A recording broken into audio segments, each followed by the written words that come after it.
empty hearts and neon lights. They're playing with my mind. Gotta get out of here tonight. Oh, I wanna run off and fly.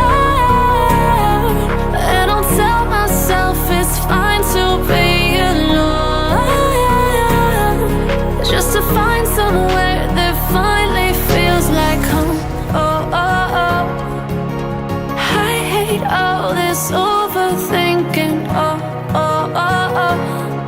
The more I swim, the more I'm sinking. Take me to a world of silver. No more heartbreaks, tears, painkillers. Take me somewhere unfamiliar. Bring me back to where we started out. Get me out of now, to where we started out. Get me out of now, to where we started out. La la la la la, oh, oh. Get me out of broken hearts and starting fights, turning truth to lies. Gotta get up, stop wasting time. Yeah, I wanna run off and fly.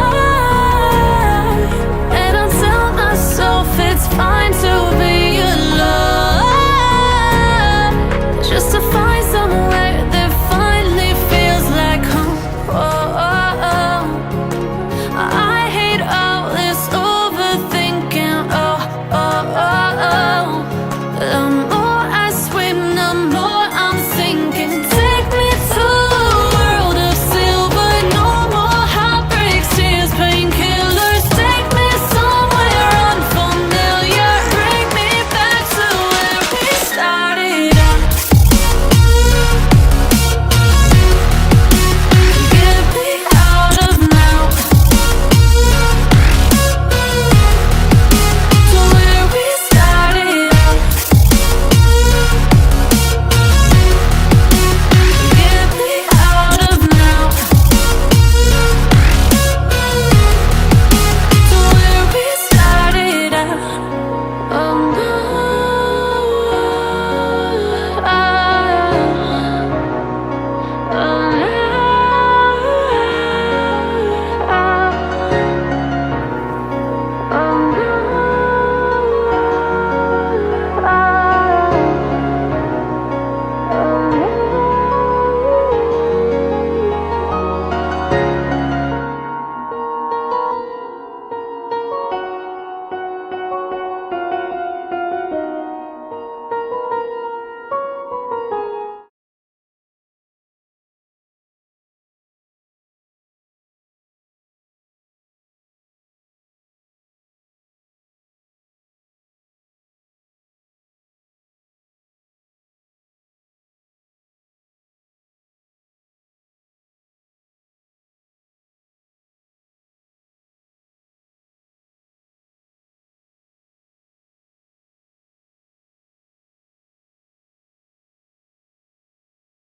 Sorry, INCO.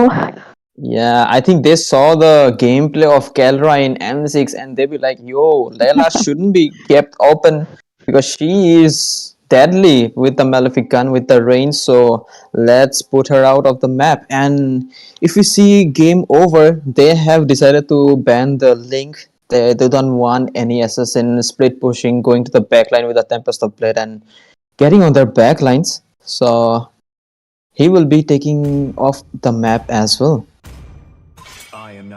Yeah, that's true. Now Ling is also really good, and I mean we have seen Ling getting banned, and if Ling doesn't get banned, the opponent will pick the Ling, and we do see Phoebe's ban now. Phoebe's is also a really good ban from the side of INCO. They are going in for that, you know, that tanky heroes. And Phoebus is really, really tanky, especially with his ultimate. And from the side of Yeah, and Game Over have and decided to from the side of ban the Eugene. LCS, yes, oh, game over. I'm sorry, I didn't know the team names, but yes, they decided to ban the YC that is Yuzong. Now, I don't know. Yeah, YZ ban. It might be a respect ban, because YZ it's not really banned in tournaments often, so it could be a respect ban. So what do you think, Justin? Yep, I totally agree to you. He has the potential to dive to the backline, like ignoring all kind of stunts except the Franco suppression, I would say. But still, it seems like he is a respect band because he is not being played that much in the current patch because there are really OP XP laners at the moment, which is the Phobius, which got banned, and also there is the Gatot, there is the Adit, there is the Hylos has been played as an XP laner. A lot of tanky heroes which can be very impactful in the team fights as well as the turtle fights, and also a Vexana ban coming in from the side of Game Over.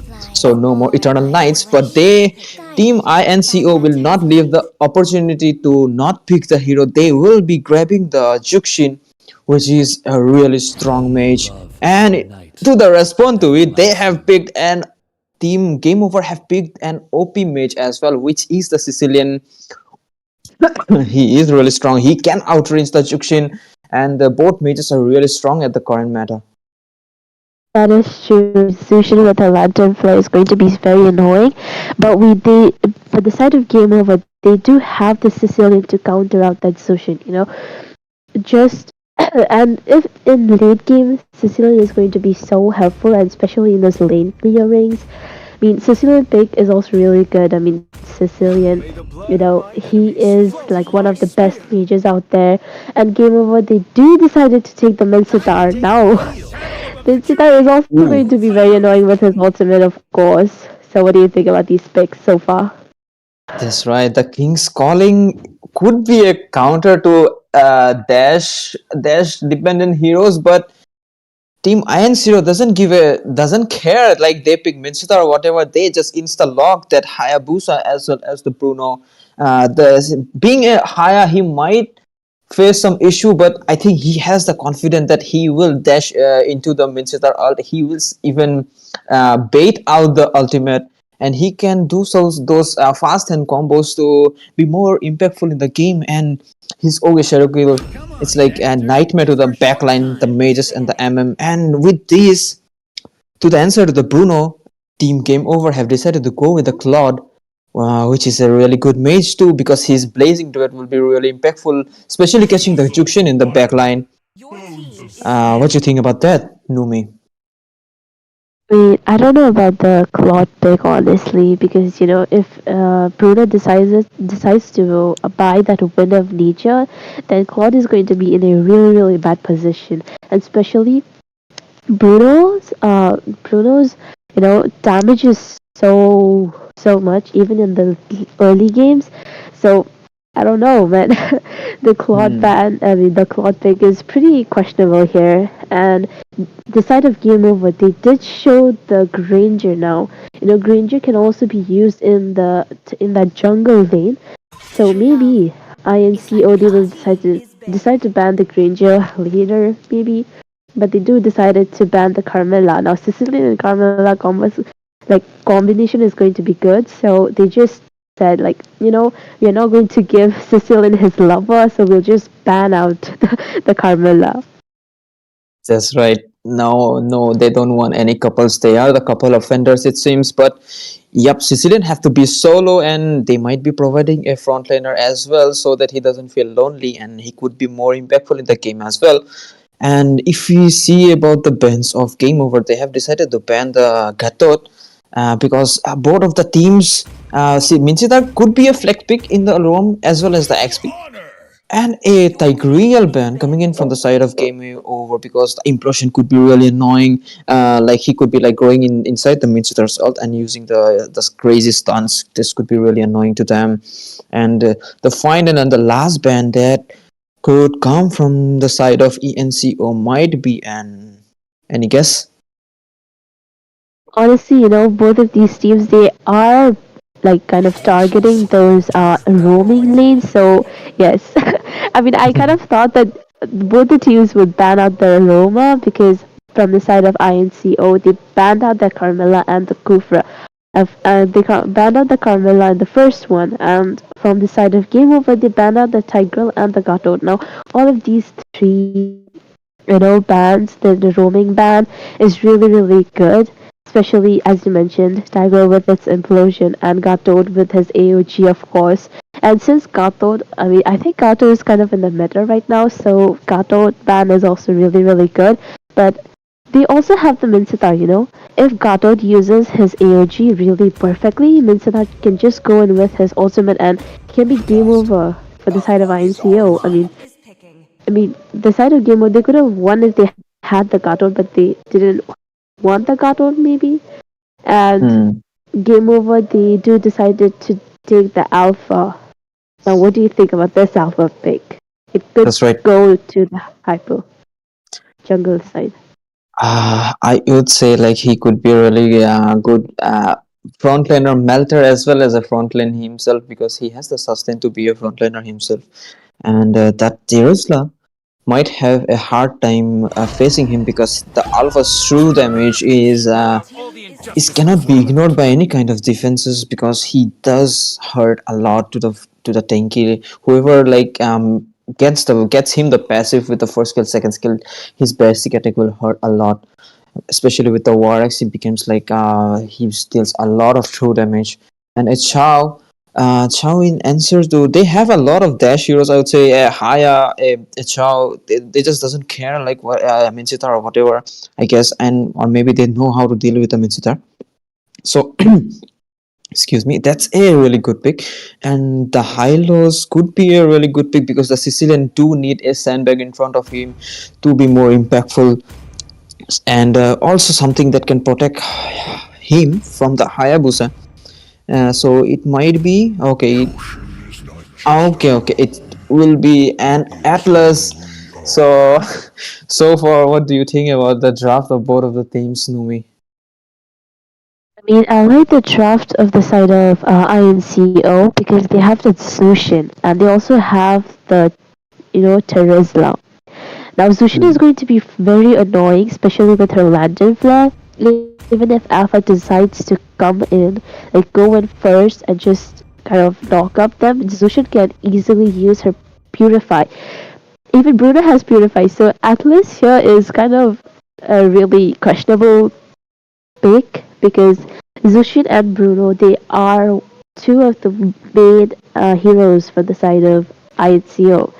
Zushin, if Zushi uses his Purify, it's kind of game over for the side of game over. So I'm Yep. really excited to see which of the teams, wins, which of the team has the better game because the draft is looking pretty okay, and what matters now is the execution of the draft that they have. So I'm really excited as we head on to the land of Dawn, Justin. Yep. This is gonna be a big question, ladies and gentlemen, because this will be the last opportunity for both of these teams, because this is a knockout round, and so they have to stay strong. They have to stay extremely slay, and have to play according the strengths of their draft. They have to bait out those purifies so before using the fatal links, and I would say, and that's how they have to maintain. And so far, we are seeing that the Haya is cooking his blue buff so that he can rotate to the golden fast as a first gank rotation, and also the Atlas is there to give the Claude some babysitting over there. And Bruno, he is pretty strong. He is like his team knows like he can handle the lane alone. So they are focusing on bothering the jungle more, it seems. Yeah, that is true, and we do see Atlas here and going in. for the stun, but Cho is there to provide that knock up.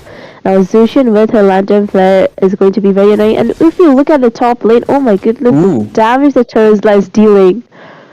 Yeah, the Terizla was dealing damage as well as he was taking some damage too. He was in some kind of trouble, but he will be moving to safety because if he stay a little bit Oh more my longer. goodness! Yo! Oh, the What bottom was that? lane. Just we are talking, it means it's our did underestimate the Terizla a little bit. His damage, the first skill, it was a time bomb. He forgot about that, and it will be killed. And also, the Haya will be securing a kill on Sudowo. Meanwhile, Alpha is going with the Spear of Alpha, but he will catch no one there. He doesn't have ulti, but the Haya doesn't have the Shadow as well. He is pretty nasty here, but the team has came to give some backup, but it won't be enough because he will be taking down him before any help comes, and they have to be a little bit more careful at this point because the turtle has already spawned, and both of the hypers, the Haya has the retry, but Alpha doesn't have the retry yet, so it might be a problem for them. Yes, that team fight was very, very good for Hayabusa as Hayabusa secured that double kill with 2 kills already in his name. And the scorpion is already 2-1. And Ooh, there INCO, comes oh the my Atlas. goodness. There comes the Kings calling from the main sitar and penalty zone as the answer, but it's not enough because the damage coming in from the side of Game Over was too much to overwhelm him, and he will lose his life meanwhile. And the turtle, let's see who has the perfect retry, and there we go. We have the Oh my answer. goodness. I stole it like a boss, and uh, Alpha have to return from there like with empty hands for now, and have to grab his hands on the on his farm mode and focus on farm mode. And it seems like they might be planning to go to his jungle. It seems because okay, there comes the spear of Alpha catching the.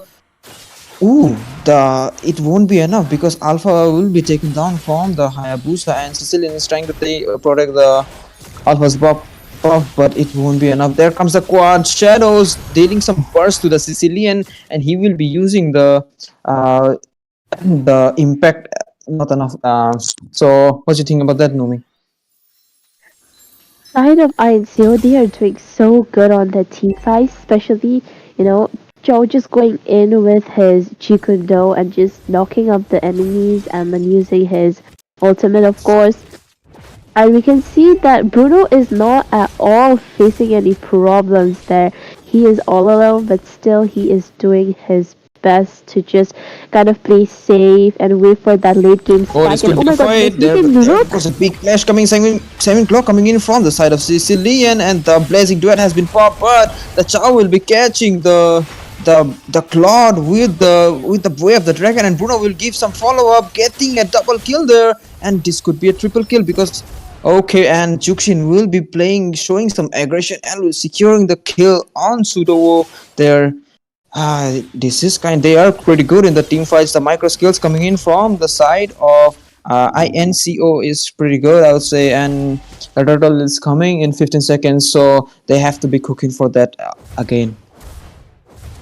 From the side of Game Over, they have that group team fights, they have that communication, but then IMCO, they're just better at it. The the At first you can only see Bruno on the map, but then you can see that Hayabusa and the Sushi they will be hiding up in that bush. So Atlas, you gotta Oh, look out Minchitar is on the not looking good Oh there. my god!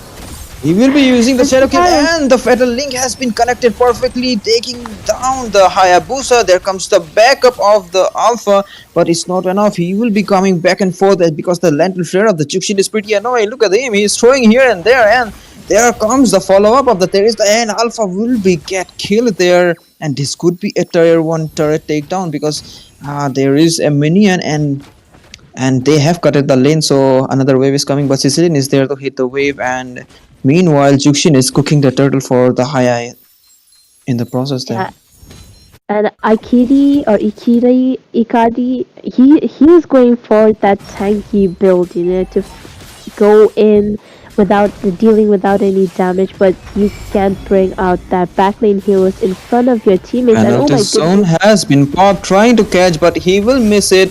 But the main Citars King's Calling was really on point. Will take down the Chow, but the follow up coming in from the Alpha was really on point. Will secure the kill on the Hayabusa as well. And with that, he is trying to defend the turret, but there is the will be turret locking, and Juxin is not looking good. Fatal Link has been connected to the wrong direction, but there comes the follow up of the Sicilian as well as the Alpha.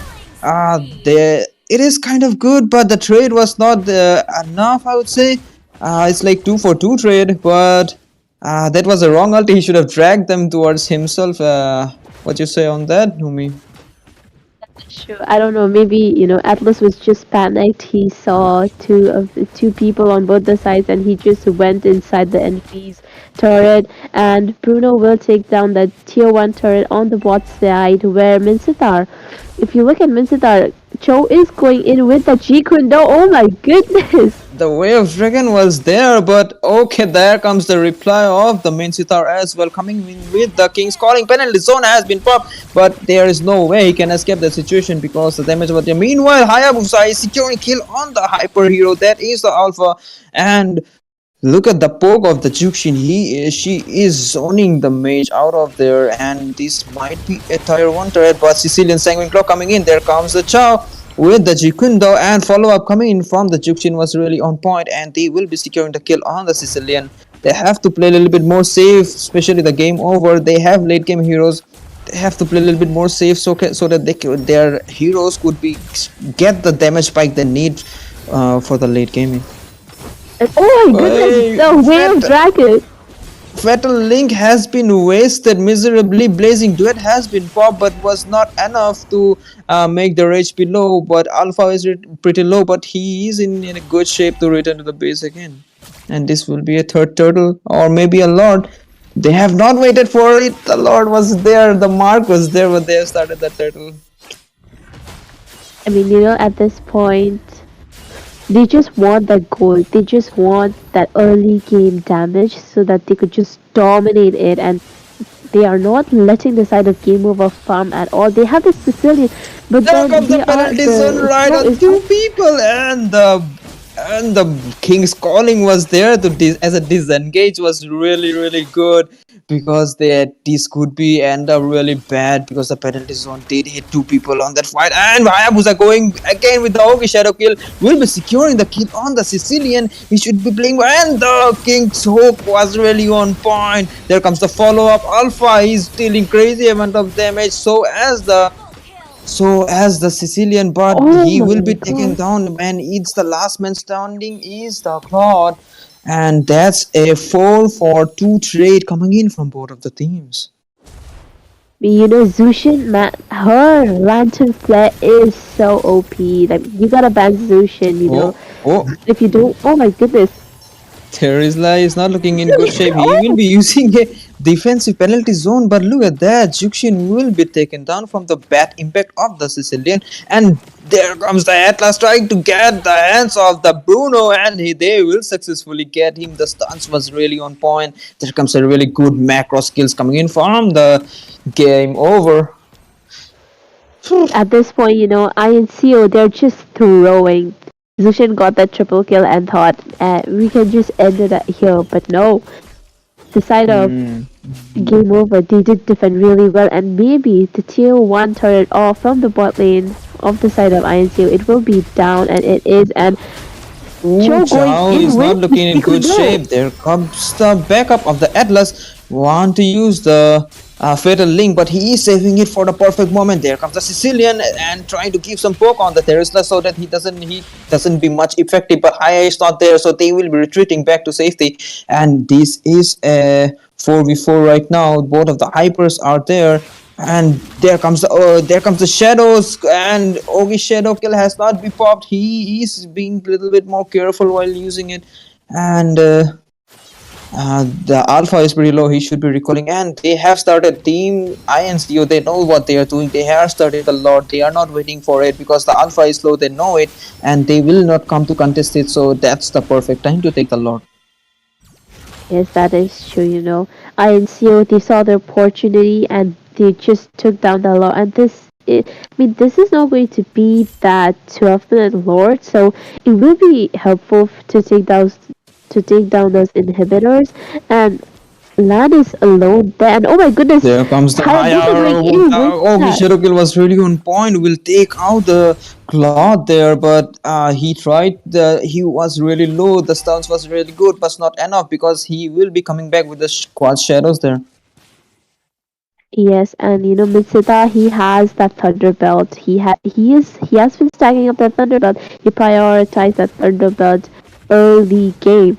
So I mean, both of these teams are doing pretty good, especially Atlas with his fatal link. But Atlas needs to find that opportunity to Wait, use that fatal link in who the coming closing in time. from the main sitar? The king's calling as a combo. But okay, there comes another kill. Let's grab it on the menu as well. But the Bruno, he's trying to give some damage from the backside. But Atlas and the main sitar will be trying to back off with the trade. They have to be happy with it. But the Bruno's damage is not ignorable. Oh, there goes the late volley shot from the Bruno. But the Bruno is not looking good as well. Sicilian will be dealing a lot of damage. Oh my, Penalty zone has been popped on board of the team, but it's like hitting a wall because none of them are even close to dying. But look at that, the Sicilian will be doing a lot of damage. That look was at that quite on aggression, Hayabusa but trying to end Hayabusa it. is trying to end, but he will be taken down because there was no minion there. I even missed the point. He was trying to do a backdoor there. That is true. I mean, he did take that base HP up to half, and oh my goodness, the penalty zone from Look at Tenisla. that, the war of the perfect ultis on the Oh, penalty zone as well as the King's calling. But look at that, the Minsitar will be secured, but that's a very bad trade. I would say the hook coming in from the Minsitar was really good, but he will lose his life, but they will win the fight there because Cloud will be securing the kills there. He will be collecting the farm. He will be trying to get his hands on the items. So that is kind of good for both of the teams. I mean, that King's calling from the side of Game Over was really good. But the Terisla, he's also doing pretty good with his penalty zone. And right now, Claude is just farming up. He needs to farm it in order to get that, power spike. And we can see that a Hayabusa Kaizo is just camping there. There's nothing much happening. And I'd like to look at the itemization that Sicilian has at this point, because Sicilian, he has been stacking up those bats, and it's going to be very, very, very helpful for the side of Game Over. That's right. That's right. They are like just like spamming their ults. What whenever the ults came in their hand, they or whatever comes in their hand, they just spams it. And with this, they will be securing the luminous lord for themselves. That is There true. This goes is the the Haya question. with And oh the my god! on the Sicilian. They know what to target. The Haya knows, and Sicilian will be taken down before the Lord. But the Lord hasn't been spawned yet. There comes the Chow, and he is looking to put the wave dragon to someone. But Juxin is there to get the Minchitar on the place again. But there is the first kill will ensure that the Minchitar will not run away from there, and this is not looking good for game over. This could be a game over for them because their Juxin is dealing a lot of damage to the Alpha as well as the Bruno as a follow-up, and that's a clean wipe for the side of INCO, and that's how INCO will hail in this match and will take the victory for themselves. That is true. The side of INCO, their microgreen play was just really good. They had that Sushin and the Bruno on their side, and they both had the Purify, just to kind of get saved from Atlas's fiddlings. And Alpha really did good too. Alpha prioritized that Sky Pures on the early game, but they just couldn't get that late game that they wanted. The Sicilian and that Claude, I mean, they couldn't just let the side of Game Over get that late game in order for them to win. But INCO, they did take the victory, and they will be moving on to the next round, whereas the side of Game Over, they will be saying their goodbyes. That's right, guys, and stay tuned with this match. We will be back after in 5 minutes for the next match. Stay tuned, because your favorite team is coming.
Hello, guys. Welcome to our second match of Crown Championship tournament. Day three, round three, day four, best of one series, which is a knockout series organized by Roots Official and Mako Gaming. And we are here to witness the awesome matches which is going to happen between NTD and Mighty Minions. And NTD has decided to go with the Hilda ban. At first, they might be planning for a Assassin Hyper. Oh, and I forgot to introduce our cute Numi. She's the co-caster, and I am here for Justin. Hello, Numi. Hello, Justin. Thank you for that amazing introduction. And we can see the bans already coming in for both the teams. These bans are coming in quick.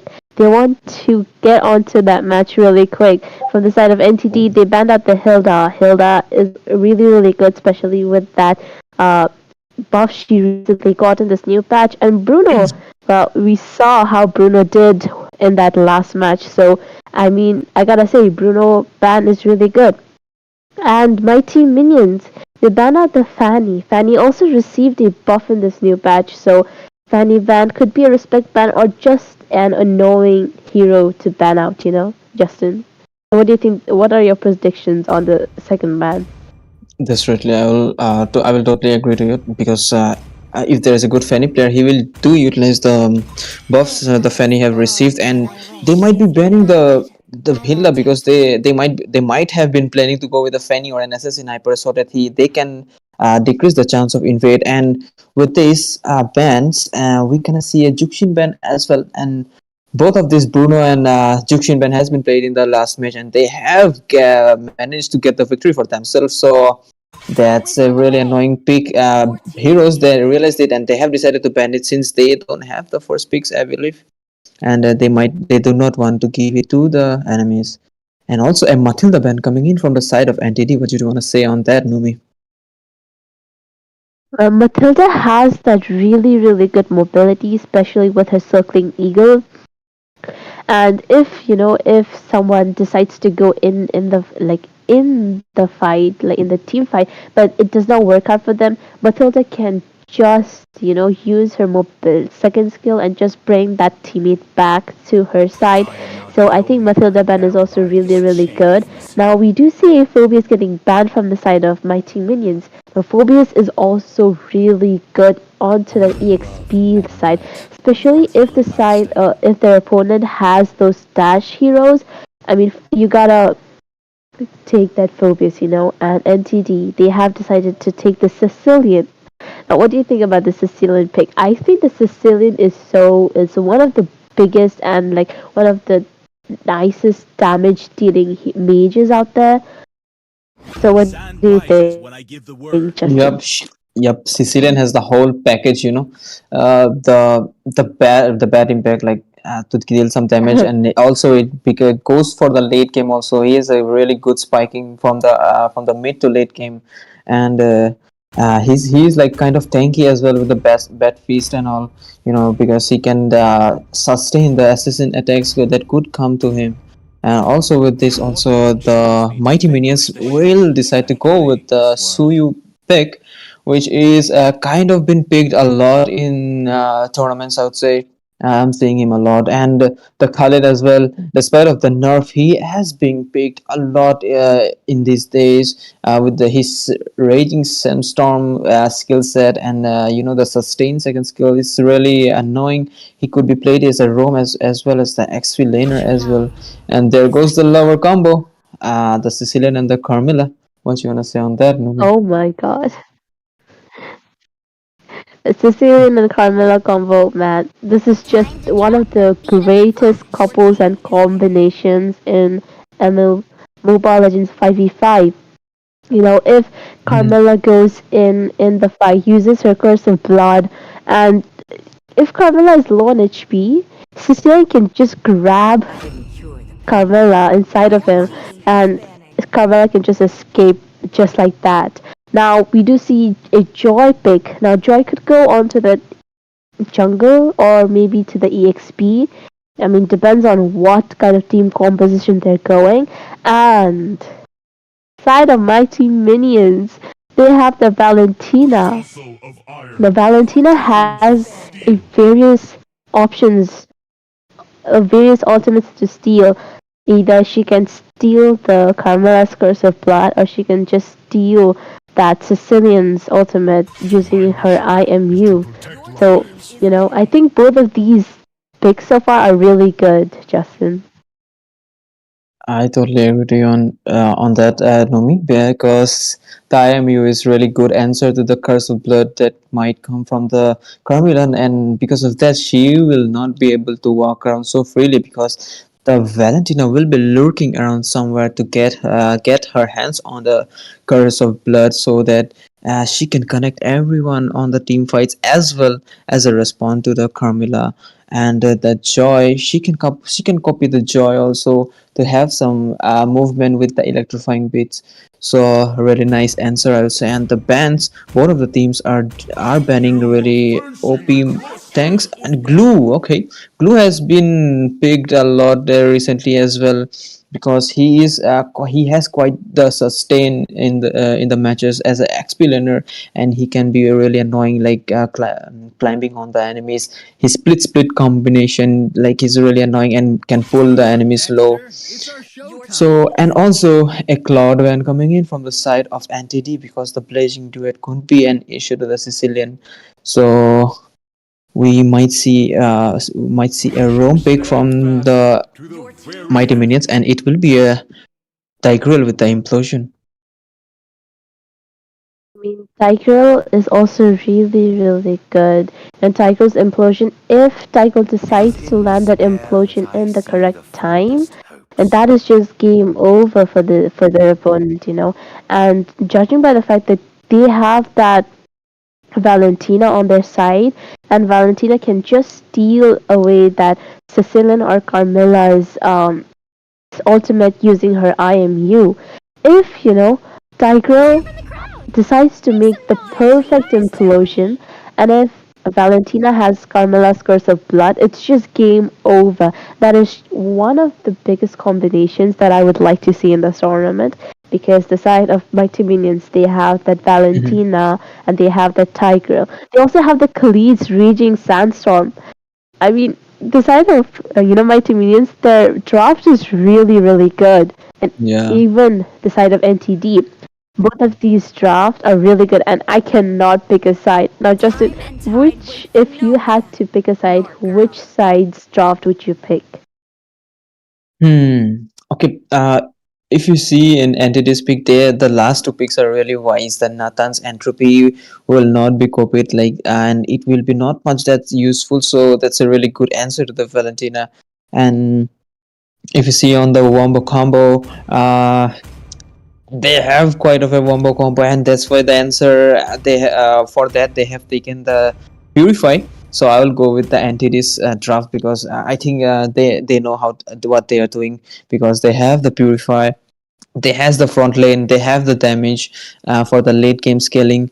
So let's see how they make it for themselves and pull themselves. And if you talk about team mighty minions, they have to bait out those purify so that they could be more impactful in the team fights. And with this, ladies and gentlemen, after the long await of the draft race, we are back to the land of dawn. And the question is this again, is which team will have the last opportunity, because this is the last opportunity for both of the teams to move up to the round 4. So which team will stay strong, stay slay, and will get the victory for themselves? Handing over to you, Numi. That is true. Both of these drafts are pretty solid. Now, oh my goodness, Carmela already going in. My goodness, Carmela, you gotta chill on that. But yes, both of these drafts are really, really good, but what matters is how they decide to execute it. Now, from the side of Mighty Minions, they have the warm combos. It all depends on how they plan to execute it. Ooh, quite of an attempt to Cycles, catch the Sicilian there, and this is not really looking good because they are forced to get back, and Sicilian will be punishing them like a sandbag for the misplay, because if the Tigreal have connected the Sicilian there and give him some CC, the Valentina could have give some another backup. Oh, And good. but look at that, the Carmilla has been caught in misposition and the Sicilian was not there to back her up, and she will be taken down with the first blood coming in from the side of Mighty Minions there. And that is Ooh. true. And on the top lane, we can already see that Joy using her electrifying beats, but it was just not enough damage for the Khalid. And we can already see the Valentina's rotation coming in. And the turtle is about to spawn in 10 seconds now. I mean, Suyu is doing pretty good. They have a 0-1 score. It's just 2 minutes into the game. I'm really excited to see who will take the turtle. And they are making their On the top positionings. side, The explainer is making something, and Carmilla will be poked, but her HP is like the damage is really insignificant because she is really tanky. And with this, the both of the junglers are really in position to take the fight. There comes the implosion of the Tigreal really perfectly, but the Sicilian will be dealing a lot of damage. No follow-up have came from the side of Mighty Minions, because the implosion was kind of good, but the Sicilian has not been caught there, and Tigreal will lose his life on the process. Meanwhile, Joy is trying to get her hands on the blue, and they might start the turtle anytime soon. should Tiger does not have his implosion. They don't have the skill. They don't have the resources needed. But Joy, I don't know where Joy is, and CC is looking in a Silly. pretty bad position there, and CC will be taken down. I don't know, Joy. You gotta go and help out your teammates. CC was trying her best to zone them out, but her teammates were just not near them. And oh my goodness, Ooh, there comes the Tigreal. He might be trying to take some fight here, but he will be backing off. And with this, Valentina will copy the curse of blood of the Carmilla, because she will be the one. And Raging Sandstorm was ready to give some damage on the Sicilian, and the follow-up coming for the Suyu was really on point, and they will take her down. And look at that, curse of blood has been popped, the implosion has been popped, and the IMU has been popped with another oh curse of my blood. god. But the trade was bad, and they will lose their life instead, because the Nathan was not connected, and he was dealing some damage there. Both of the teams are doing some kind of mistakes, but they are in kind of overall like in between leads, I would say.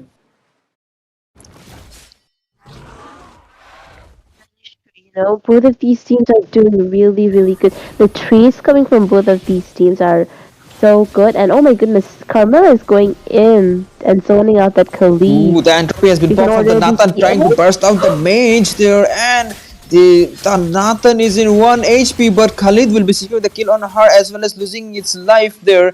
And Suyu is trying to get on the hands on the back line. There comes the Beatrix to give some backup. There comes the Bennett's Rage, but it will hit no one. And the both of the junglers are there, but with the retry. Okay, the both of the junglers have the retry, but the Joy is not looking good. She was trying to run away with the electrifying page, but the Suyu will be the one with his mobility will be securing the kill on him, on her. And Tigreal is really low HP. Curse of Blood has been connected, but Entropy has been popped to burst out the front laner there. But this is not looking good for Valentina, and she will be taken down because she doesn't have the damage they need. And this might be a free turtle, uncontested turtle from the side of Mighty Minions. I mean, the side of uh from the Mighty blue Minions side, and Diddy. And yeah, Diddy. they had that really good team composition, but it just didn't work out for them because Joy was really in a low HP, and since Suyu has is one of the greatest heroes in terms of mobility. I mean, Joy was just taken down so quickly, and we can already see Khalid providing that vision, and Carmela is low on HP, but will be able to escape. Now we can see that Tigreal is kind of zoning out the EXP. Beatrix and Khalid, they have switched up their lanes. But this switching up the lane is really, really important. And the turtle will be spawning in soon in about 20 seconds. So, so far so good. Both of these teams are doing really good. 6 on 6. Yeah, and that's looking for a fight, a brewing. There comes the curse of blood from the side of the Carmilla, but that's not enough because the implosion has been popped and the follow-up was really insane. Will immediately melt out the Carmilla as well as the CC because Sicilian will have the damage, the spike in the mid to late game only. So they have to be a little bit more patient. They have to play a little bit more safe to get their hands on the stacks so that he will be more impactful on the fight because the Sanguine Claw was really good to clear up the wave as well as the CC and he needs the passive to stack up so that the bad impact has more damage on the team fights. That is Right true. now. Sicilian is stacking up on that bad impact. And we can see the, camping that is going on in the bot lane. Carmilla is going in. Carmilla is not looking in a good position. Oh, she has been But kidnapped let's and see. there Oh my comes the goodness. burst coming in from both of the team and there comes the Nathan and he will be taken down with her immediately and look at that. Sicilian is again came to the menu of the Beatrix giving her a triple kill. Meanwhile, Suyu is squeezing out the blue buff the farm of team NTD and this is not looking good for NTD right now. They have to play a little bit more safe. The Carmilla is not safe because she has been taken to she has been kidnapped and the burst from the mighty minions is really good and they are targeting the front learner. They doesn't care about the backliners. They doesn't care about Nathan and Sicilian. They are like if they take down the frontliner, they doesn't have to worry about the backliners. They will take down one by one. That's the strategy they are making. That is true. And the team fight is coming in from the side of my team minions is so good. The follow up from the side of my team minion, oh my goodness. Tiger just goes in and then followed by Valentina and Suyu and then Beatrix. Oh my goodness. That is just the team fight that everyone has been looking for. The follow up. Tigreal, then Valentina, then Khalid, then Suyu, then Beatrix. Oh my goodness. And, the side of Mighty Minions, they are not letting that NTD farm, they're not letting the Sicilian farm much. And Carmilla, though she tries to give that vision, but she always gets baited out. Yeah, and CC is trying to defend the lane really, really hard, but instead she will lose her life. Instead, Raging Sandstorm has been popped with the combination of the flicker right on the backline, but Nathan will be dealing a lot of damage there to the backline as well, and Suyu will be securing kill. Meanwhile, a double kill has been popped, and Joy was really not in the fight. She is trying to get some farm on the bot lane and she will successfully maybe yeah she will take the one of the turrets so that the team will get some lead on that, some goal on that, and with this they team Mighty Minions are going for the level 1 lord there, which will be That is true. And uncontested. that is going to be a free lord from the side of Mighty Minions.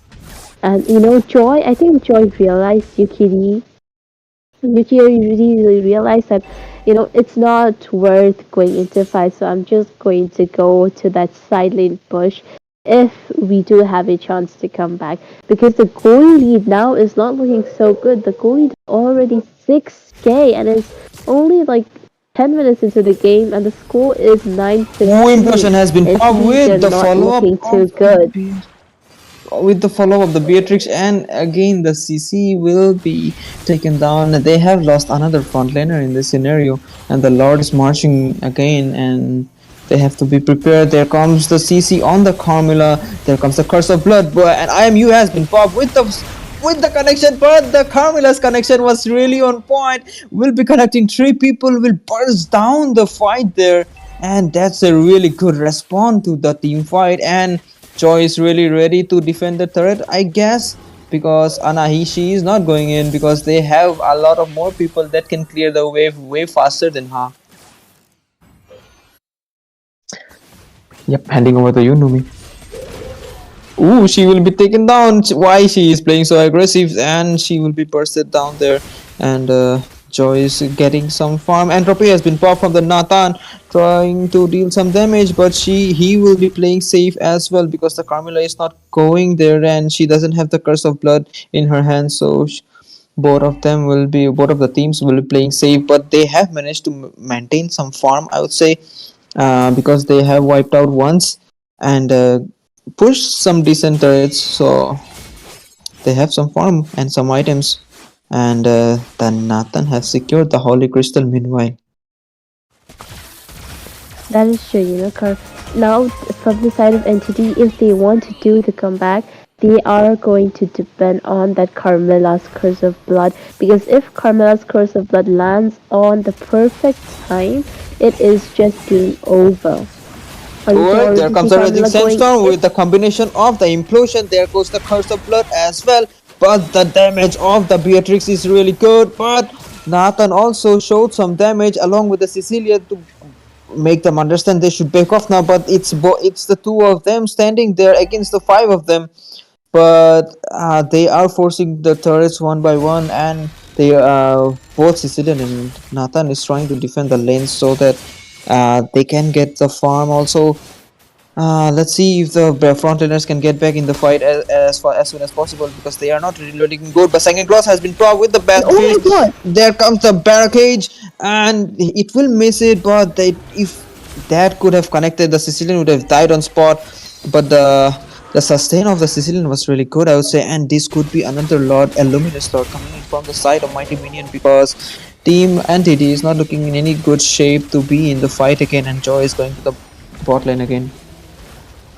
yes, that is true. That is a free 12 minutes Lord, the Luminous Lord, and it will be going on to that like mid lane.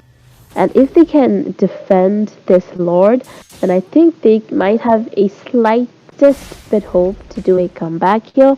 Because if the Lord comes in, obviously all of the side of Mighty Minas, they are going to go along with that Lord. And if Carmela, you know, uh, uses her curse of blood on point, they might have a chance to come back here. So the Lord is already marching down from that mid lane. The position's already coming in from the Tigreal and Cece. I don't know what Cece is doing up there, but I mean, I think Cece is cooking something up there. The Yep. Lord already going in. I think the inhibitor will be taken down off the mid lane. Who are you Entropy has going been in? popped. There goes the implosion and the connection curse of blood. But the surging sandstorm will flicker right into the backline, but not enough because they are damage dealers. The Joy has been taken down. The Carmilla, the frontliner, has been taken down. It's just the entropy is going in Oh my loud god. on the team fight, dealing a lot of damage. He does has the wind of nature in his hand to defend, but there comes the Sicilian doing a lot of damage. Suyu in your bad position. Bennett's rage was popped, but it didn't hit anyone. And it seems like they will be able to defend the push car that came from Mighty Minions this time. That is true. They did like make sure to defend it, but all of the inhibitors are already and the base is left open now. I don't think if the side of Mighty Minions, if they get that another Luminous Lord, I don't think that from the side of NTD they will be able to defend, as Beatrix has already gotten that power spike that she needs. But so does Nathan. So does Nathan. Nathan also has this power spike. And Joy is trying to push that top lane, and Tiger has already positioned himself. Yeah, they are so slowly but surely completing the farm. They need to be more impactful in the team fight because Sicilian in late game you cannot ignore him because he will be dealing a lot of damage as well as he has the what you say, the clock of destiny to be more tankier, so that the assassins couldn't burst him out at once. And he has the purify as well to get out of the implosion, flicker implosion that might come from the Stigreal. And both of the teams are looking quite annoyed because they don't want to lose, and the Luminous Lord is in position. So let's see if Team NTT will contest or not with this. Tigreal is going with the conceal to grab someone there, and there comes the curse of blood will connect on the Tigreal, but it's not been connected. Entropy has been popped, but he will Oh be my god. dealing a lot of damage, as well as the Khalid will take out the Nathan at the point, and Suyu is ready again back in the point. Great damage coming in from the Beatrix, and this is not looking great because Sicilian is the last man standing, and this game will go into the hands of the mighty minions. So guys, my prediction has been wrong. But congrats to mighty minion. I mean, even though Khalid has been nerfed in this new patch, his Raging Sandstorm is still OP. Because if the Raging Sandstorm lands on where it needs to be landed, it's going to be so helpful for their team. So I think Khalid was also a really good pick here.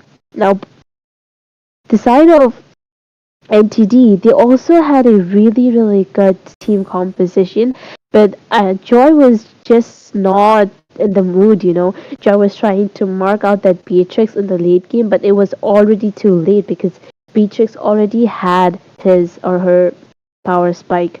So, the side of Mighty Minions, they have decided to take the victory on to the next round, that is going to be the round 4, whereas NTD, they will be saying their goodbyes.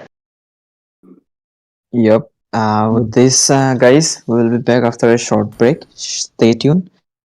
And yep, go. Congrats to Team Mighty Minions for the win.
in the Crown Championship Season 1. The match is between 911, that's a nice name, versus TSE, that's your the Seraphim Esports. In the casting deck, it's your boy Astizi with Bhargav over here. Hello, Bhargav, how are you? Yes, Ashtisi, I'm really good. It's really nice to see such names of teams coming up like Yeah. 9/11. But whatever it is, I guess let's dive into that banning phase right there. So, Ash, what do you think? Which kind of bans we would see in there? Oh, there is a link coming out from Team 911 right now, as I think they are preparing for assassin against the assassin maybe. So banning this Ling is a great choice because we all know that how Lings just cover the map very easily with his first skill and the Tempest of Blades having dealing so much damage in the early as well as in the late game.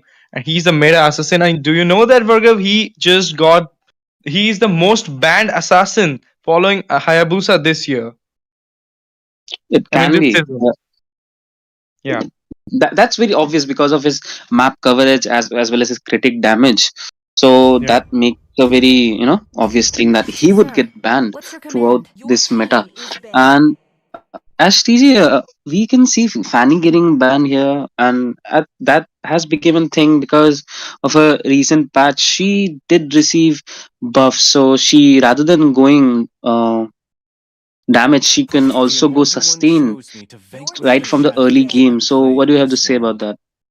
Yeah, that's we all know that how also Fanny just have a map advantage with her cables, and right now we all know how she deals damage just like the Link. And Suyu, we all know about him that he is the new hero of this season, so he is also the meta. So common bans we are seeing right now, meta bans, that's Link, Suyu coming from Team 911, and there you go, one more high loss coming from that's I mean high loss getting banned in the starting phase. I never see that, but it's okay. Maybe a respect ban coming from Team 911. But we are talking about the Fanny as you asked me. So Fanny, I think, is a great ban. I mean, you don't want a Fanny to hamper your gameplay, and from the early also because we all know how she can also invade in the raid buff as well as in the blue buff. So banning her, no, not letting the chance to get hampered by her is a good choice coming out from Team Seraphim Esports. So now let's look after one last ban. But before that, this Bruno. I mean, Bruno, we all know with a Purify or uh, with a Inspire, he is deadly MM in this current meta. And that's mostly because of that malefic gun. Not only Bruno, most of the MMs are receiving now insanely buff damage because of that malefic gun. They can really usually they do get the coverage from their tanks, but now they also do have a quite high range before than earlier. And Zushin coming in ban, so that's a really good ban because during this team fights, a lantern can pick anyone up and disturb the whole team coordination. But on the other side, 911 picks the Sicilian, and as we know, Sicilian with his bat impact can snowball right from the mid to the late game. Can be called a really good comeback mage also. Yeah, and before that, you can see you got a Hilda and Hayabusa coming from Team Seraphim Esports. I mean, we all know how Hilda is ruling the ML right now from the early game. Those invades, those CC he's just giving, and also the region she has. So I mean, Hilda is a great package of Rome, and it's a flex pick also, Burger, because we all know that Hilda can also go for the EXP as well as the Rome. So I mean, Hilda pick. You just traded that high loss with this Hilda. So you're gonna be having many, tantrums in this match due to this Hilda, perhaps. But there you go. Hayabusa as a jungler, also great choice coming out from Team Seraphim Esports because we all know how the damage dealing capacity of Hayabusa from the early game is too good. They having the early damage right now with the Hilda and Hayabusa, and there you go with the Matilda and a Cloud. We are talking about this Matilda burger. Do you think that currently in the current patch, Matilda is the OP roam other than that chip or Hylos? Yes, It is true because Matilda, being in support as well as an assassin, she can, provide the damage. And sometimes, I have seen in many situations, Matilda being built as a mage roamer can provide some necessary damage to finish off some of their opponents, like having a Martis on their team. And she also does provide a very good utility towards the team as she takes, the DPS hero towards the enemy score towards the enemy score, and can really blank out the team from inside. And Yeah. on the other side, SPE does takes their mage as Aurora, and we know at Aurora, our ice mage, she can, you know with the correct build and towards the squishy heroes, she can really one shot them.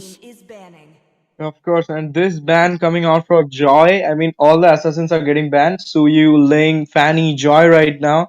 So all the meta assassins. Only Nolan is there. So maybe a team 911 will go for a alpha pick because they have a Matilda show. I think teams SE, that Seraphim Esports, should ban alpha because you don't want alpha and Matilda combo in this match because their jungler is still available. I mean, they didn't pick the jungler yet, so they're gonna pick a alpha, and this will be a deadly match with that Matilda. Yes, she, two of the most dangerous initiators of this game. And there we go, as you said, Alpha did just got banned out there. And probably that's mainly because Team 911 would get the first pick on the banning phase, second banning phase, I guess. No, but it's okay. I mean, Raid gets the first pick, but the thing is that you don't want to trade this alpha with a Matilda. I mean, if you are going to play against a team who got a alpha as well as Matilda, they're gonna just eat you raw. And this Khalid coming from team 911 is I don't think is a great choice because maybe Hilda is a flex pick, so maybe Hilda gonna do the EXP as well as if she's going for Rome, then Khalid ban is a great ban. But Hilda can go for EXP also. So trading this Khalid over the Phobius, maybe they're gonna pick the Phobius right now. Baby, I love you. Gonna pick the Phobius. So are you ready for that pick? I mean, do you gonna play Mincy against the Phobius? Then it's okay. But if you're not ready for that, I mean, you will be get eaten raw by them. Having Well, this we can. Hayabusa, Aurora, and as I said, the EXP laner will be Hilda, and the Rome is Kufra right now. So I mean, that Khalid ban is not at all at the point. You may have gone for some maybe.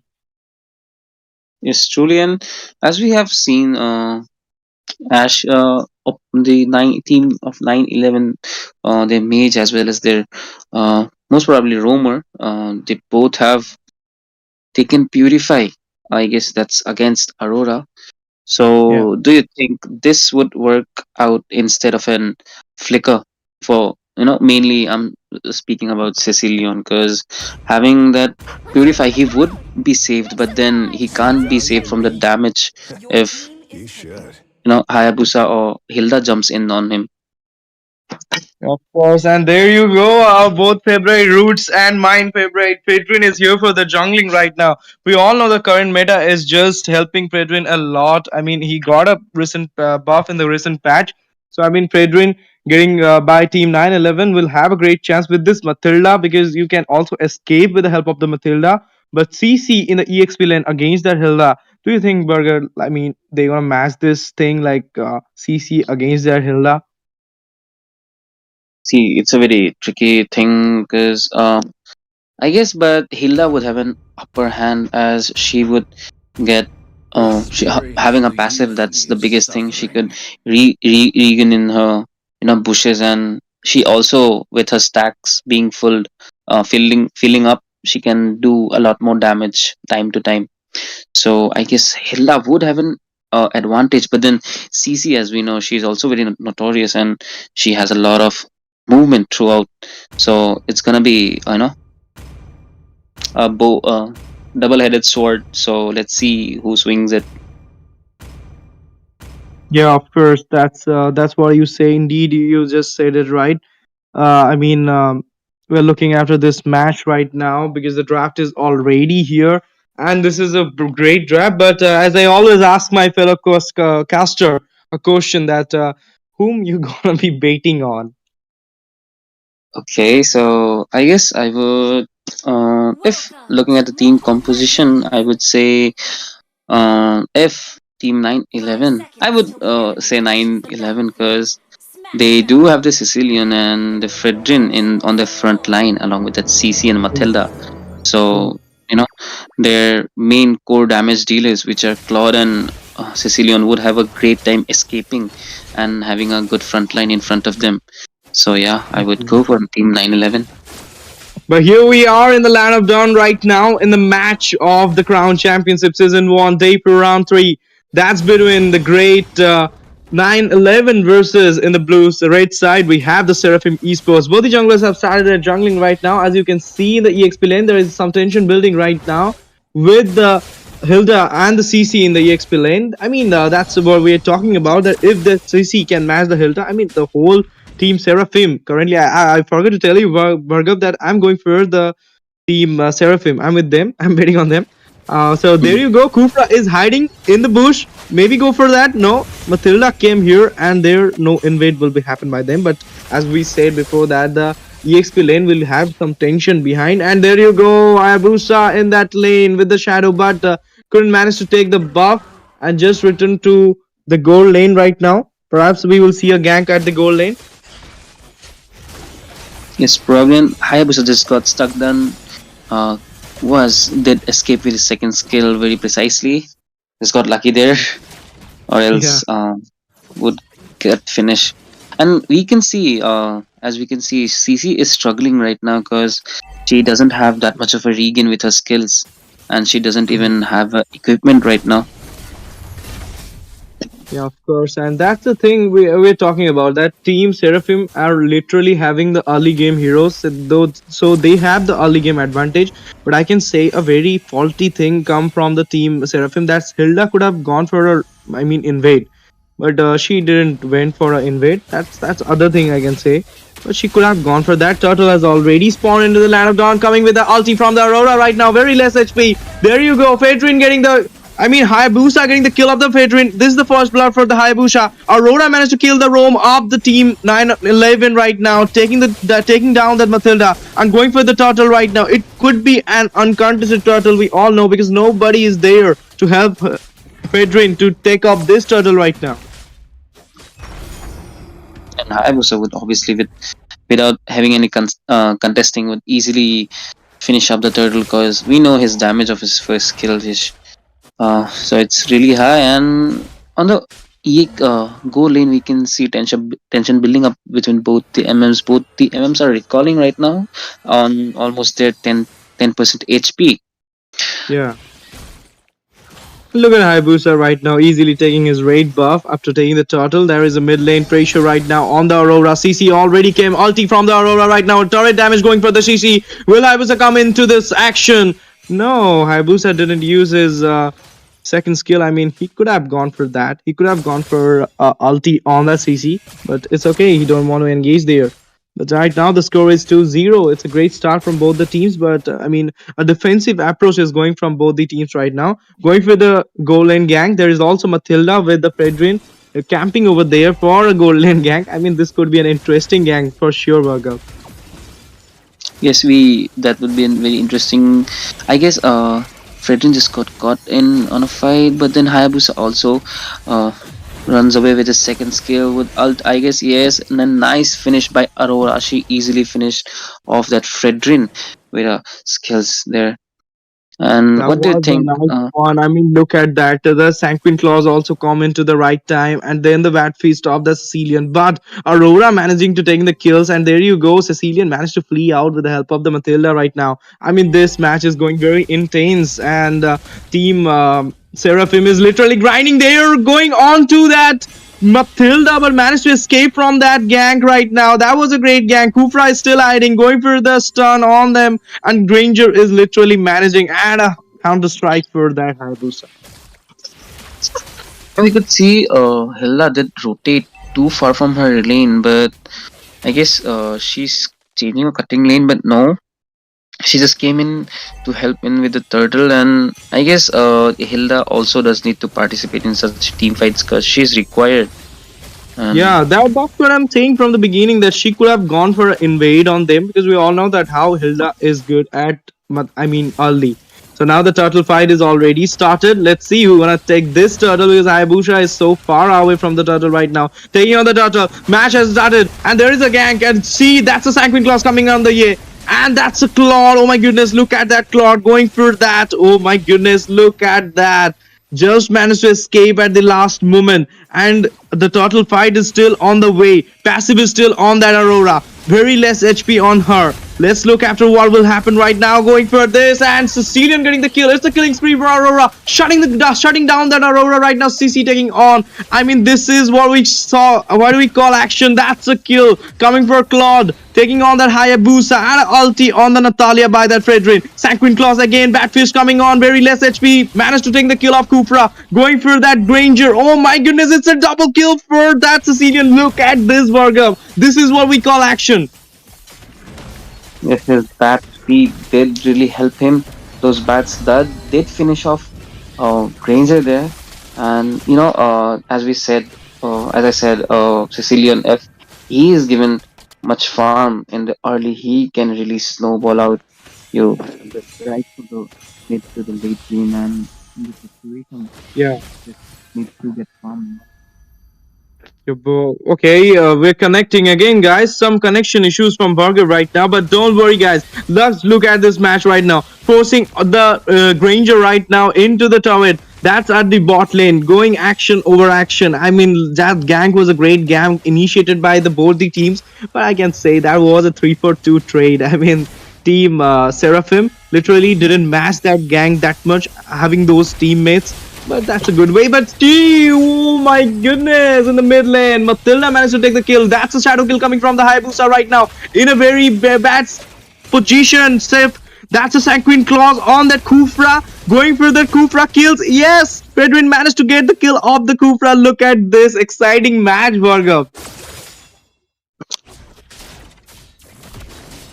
Okay, there you go. Match is going very intense right now. And Granger, look at this Granger. Hilda and Granger are just playing very nicely. They are just exchanging their lane, but there you go. Mistake after mistake. You do some mistakes. So losing that turret in the bot lane is because of the misconception or misconnection between the Granger and Hilda about the exchanging of lane. And we see a beautiful, Cecilian is right now having the wishing lantern with him. That's a great choice.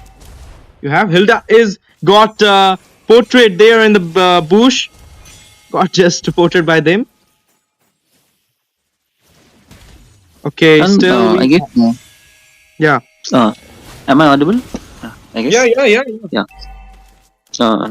Yeah, as you said, wishing lantern, that would really work very well with Sicilian right now, because having those such frontliners like Hilda and Kufra would help him a lot. Melting them down right now, and Yeah, Hilda that's is really okay. being menace. And a malefic roar coming for the Granger right now. Sicilian in the late game. If you're trading this game to the late, you're going to be lose, because we all know how much damage Sicilian can deal in the late game. And the Lord Dance has already started. Hayabusa already picked that Blade of Hepta C right now. And Kufra is already there. We're gonna see a gank at the Lord lane. Lord is going to be, and Sanguine Claws figuring out that Kufra from the bush. And Lord is at very low HP. Let's see who's gonna take this Lord. Match has started. Gank has started, I can say. The ulti coming from the Aurora, but it's a mega kill for the Sicilian. Granger accumulating the kill of that Fredrin, but Matilda in the meantime taking that Lord. Claude getting the kill of Kufra. Granger was unable to take that kill, but he could have taken that. But there you go. CC taking on that Aurora over there. That's what we call a 3-for-1 trade. Oh, Ash, as I said, they are letting Sicilian get fed up right now, and they are facing such consequences. As you can see, Sicilian really literally zoned out every one of the opponent, and was with his range was Ooh, just that's hitting up them. something was telling right now. And look at that Sicilian just taking it unstoppable on that Hilda by the bat fist at a bat impact. What Bergov just said, that if you're going to trade this Sicilian in the late game, you're gonna lose this match. We were even talking about that from the beginning. Bergov said that Sicilian in the late game is a menace in the land of dawn, and now we are just seeing in the mid game also Sicilian is managed to take the kill and the inside into the turret. Claude managed to take the kill of that Hayabusa. It's a killing spree for Claude. Lord managing to enter into the inhibitor of the bot lane right now. Pedrin managed to take one turret in the top lane. Yes, Trillion. At this point, I guess Team SPE does need an Athena for most of their team members. The Cecilion has spiked his damage, and uh, SPE does need to take precautions while initiating fights, because Cecilion would be, poking them from a distance. So, Yeah, and they also do have a very good front line, with Fredrin, I would say, and of Matilda. course, and In that, dire yeah. when in during the dire situations, Matilda can easily make him go away. Oh my goodness, look at the CC right now taking the killing spree, and it's Claude who's gonna take the mega kill on that claw, on that Kufra, but shutting the CC down with the help of the turret damage. Granger managed to take that kill in the meantime. And look at that Granger dealing a lot of damage on them, but Matilda don't want to get worried by this. She is just so confident that their goal lead right now is already 7k, so they don't give I mean that. So I'm unstoppable for Claude, taking the kill off that Granger right now in the innovator turret. And as I said, like, they're not giving any that. Okay, so let's see. I guess. Do you think, Ash, it's gonna be an end game with the 12th minute Lord for Team Sephirim, Seraphim, Seraphim, yeah, of Seraphim, course. I Seraphim. mean, they have Hayabusa with them. They can go for this 12-minute lot, but look at the goal difference, Bhargav. I mean, they have already a difference of 8k goal lead. So, managing at this moment, if you're going for a gang, then, I mean, you will be losing the gang. They have upper hand. They have upper hand. I mean, 911 have upper hand. Look at the damage coming on that Kufra. Going back to the. I mean, they forced him to go back. That's what I'm saying about 911 currently. They're literally grinding up this game. And look at the Lord has been started. But Hayabusa is there, going for a shadow kill, but it will be retrieved from the Phaedron. A monster kill coming from the Claw, a monster kill coming from the Sicilian, and Hilda got managed to kill there by CC. That was a 3 for non-trade, and a double kill for the Sicilian with this Rickle spamming coming from the team 911. Only Granger is there, and you are going for the 4-1 trade. Lord, that the Luminous Lord is coming, will be marching forward to your bases right now. 3 innovators are there, but already the bot innovator is in the half HP right now. I mean, there is no way you're gonna defend, and that's a clear wipe out coming from the team 911, taking on that Ranger by the CC inside the base. This is what we call dominance, a clear dominance by them. And there you go, taking the inhibitor of the bot and going for the base right now, winning this match. Virgil, what you want to say? I mean, congratulations 911 for going to the next round of Crown Championship. And I mean, not only me, Bhargav also got surprised by this package. I mean, Bhargav was saying me that if Hayabusa managed to take that lot, but what just happened, Bhargav? I mean, you won the bait. I did. Well, I was expecting that the team would poke in and, make Team 911 teammates quite busy, but then they were too much. They got too much out of position and got caught by Cecilion and Claude. So it was a really tough time for Hayabusa to focus in. He was like, I thought, I guess he was confused between choosing the Lord or, helping his teammates. So probably he missed this retreat. That's the reason.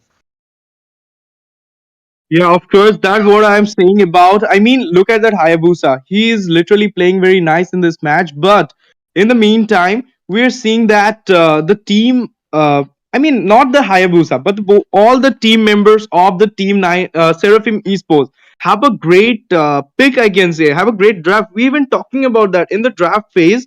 I mean, Team Seraphim has an upper hand. But what just happened? I mean, you are a jungler, Hayabusa. You have to clear your mind that you're gonna play the for the team from the early to the mid game, and then the mid to the late will be the hand of the Granger. but what we saw that they didn't manage to take on the gangs. I mean, the starting was great, but maybe I can say Burger of Hilda didn't help that Hayabusa. That was the reason, perhaps. Yeah, that could be a very good reason too, and because as you said, they do have a really good early game composition. So we also saw some really good dominance right from the early game. It was like 4-0, I guess, from the starting. But then since Cecilion started to getting up on his stacks and those kills, I guess it changed the position of Team Yeah, Seraphim. They yeah. I just got thrown by their on their crown on their throne. Yeah.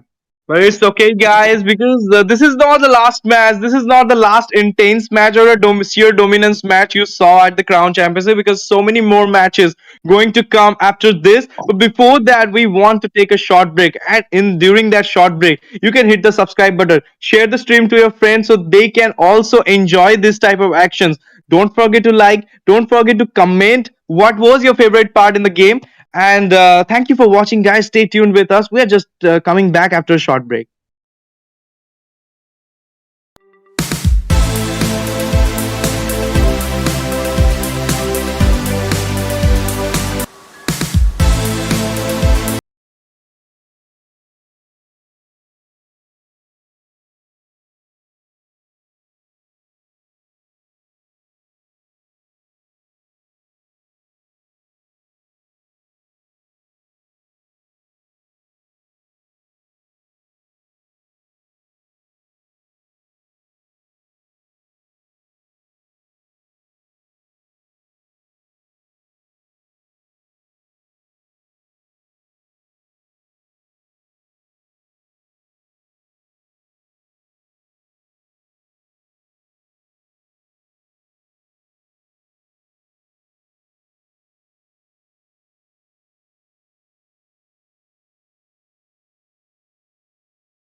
Welcome, guys, to our Crown Championship. It's our round three, day four of the tournament. And on the blue side, we have the Seven Celestials. On the red side is Team Froza Esports. I'm Bhargav, and with me, I have my, one of the handsome companion, that is Ash TZ. So, Ash TZ, please take the stage. Hello, Vargav. Thanks for the compliments, but I'm not that much. Okay, that's we have our match between Seven Celestian Clans versus Forja Esports right now. The first ban coming. That's something surprising, Vargav. I mean, a Lunox getting banned right now. I mean, the first ban is Lunox. She's not even in the meta, but still. I mean, is it a respect ban? Probably it's a respect ban from team. It has to be probably a respect ban from Seven Celestials or Seven Celestials, because Lunox being banned in this meta doesn't not looks much an obvious thing. But you never know those strategies coming up on these teams, and they probably have practiced something else. But let's see what they have you know Yeah. kept for. Yeah. That's the thing your burger was talking about, but there you go, a common band. That's our Fanny. I mean, Fanny these days, we all know how great she is, how much damage she's dealing in the early game. Those cables, those map advantage, everything. She's a full package of jungler, so you don't want to trade this hero with anyone else. So banning it is a safer choice for team Forza Esports. But there you go, a Caramella coming from them. One more respect ban, maybe. I mean, these bans we don't see in common. So that's something. I mean, I can say orthodox coming from team Seven Celestial Clans. It's Seven Celestials. Yeah. And by saying that, Froza Esports also banning Melissa. I think they are respect banning right now, and but yeah, they did. Seven Celestial did ban up Bruno. He's also a really good hero in meta, as we discussed during the last matches banning phase. Have a lot of range with that Malefic gun and that with the Hans claws, as well as uh, Berserker's Fury. He's like literally unstoppable and can deal a spiking damage towards the opponent. Of course, and look at that Melissa ban you talk that is could be a respect ban. Of course, it's a respect ban because nowadays we don't see a Melissa ban coming from the front line. But there you go, with the alpha for team Rosa Esports right now going for this alpha. I mean, okay, you have a alpha ban, you have a Melissa ban, you have a Caramella, you have a Lunox, but you are trading these bans for this Sicilian. I mean, you are not banning the meta, so they just picked the meta right now with the Sicilian. We have seen what happened in the last game. How Sicilian just managed to take down the enemies, and how just managed to take on the MVP in that match. So let's now see what there will be a counter for Ceci. Maybe a Aurora or maybe something like Eve. Jushin is also open, so you can go for Jushin. Yes, let's see what are they planning to pick up on. I guess Ash, at this point in such tournaments, I guess counter picks and picks won't work. I guess the heroes they play with, and the combination they put up on the map, that would be more of a thing if they wanna win the matches.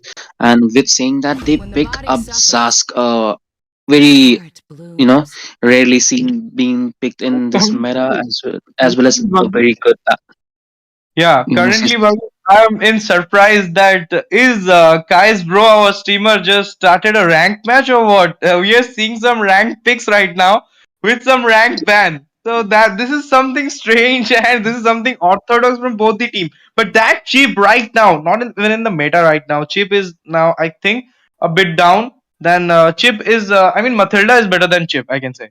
So Chip, Benedetta, and a Sicilian. Sicilian is a meta pick, but there you go, Alucard Jazz. So, Bhargav, are we in a ranked match or what? I guess both the teams are trying to do something. I guess even they are trying to do something new. I don't know. Probably it's a rank Yeah. match. Probably it's not. But let's see what they are planning up to.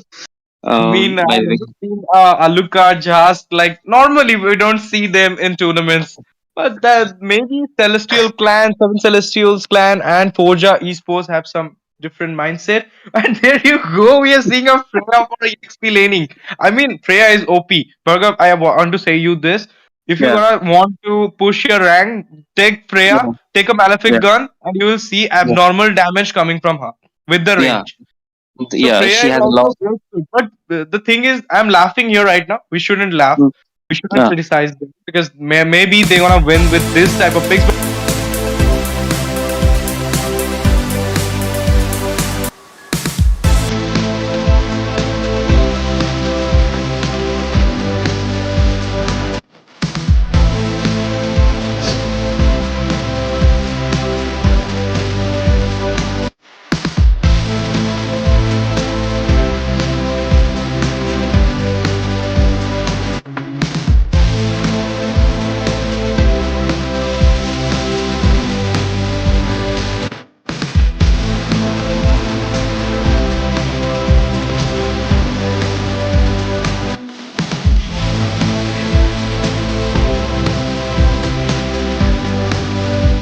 To trade this hero against any hero because he's a meta and with the escape ability and the damage he deal in the early game, he's a great package of jungler. So you just have to ban him. You don't want him to hamper your gameplay. So just clearly ban it. I mean, ban the Suyu, have a great game. That's my motto in the rank also. But let's see, last ban. That's a Layla. That may be a respect ban. Now I can say all these are respect bans because if you are going for all the respect bans, then they will be picking their second the best hero. So that's something strange going here right now. A Layla ban, a Melissa ban. Then we saw Bruno ban. That was a quite good. Hayabusa, Suyu, that was also quite good. Even Fanny is quite good. But this type of bans, maybe we're gonna see a different type of gameplay, a brawl gameplay, or a rank gameplay, or maybe a sustainable gameplay. So this could be an intense match. We will all be enjoying this match, viewers. I'm damn sure about it. What about But your thoughts, Varga?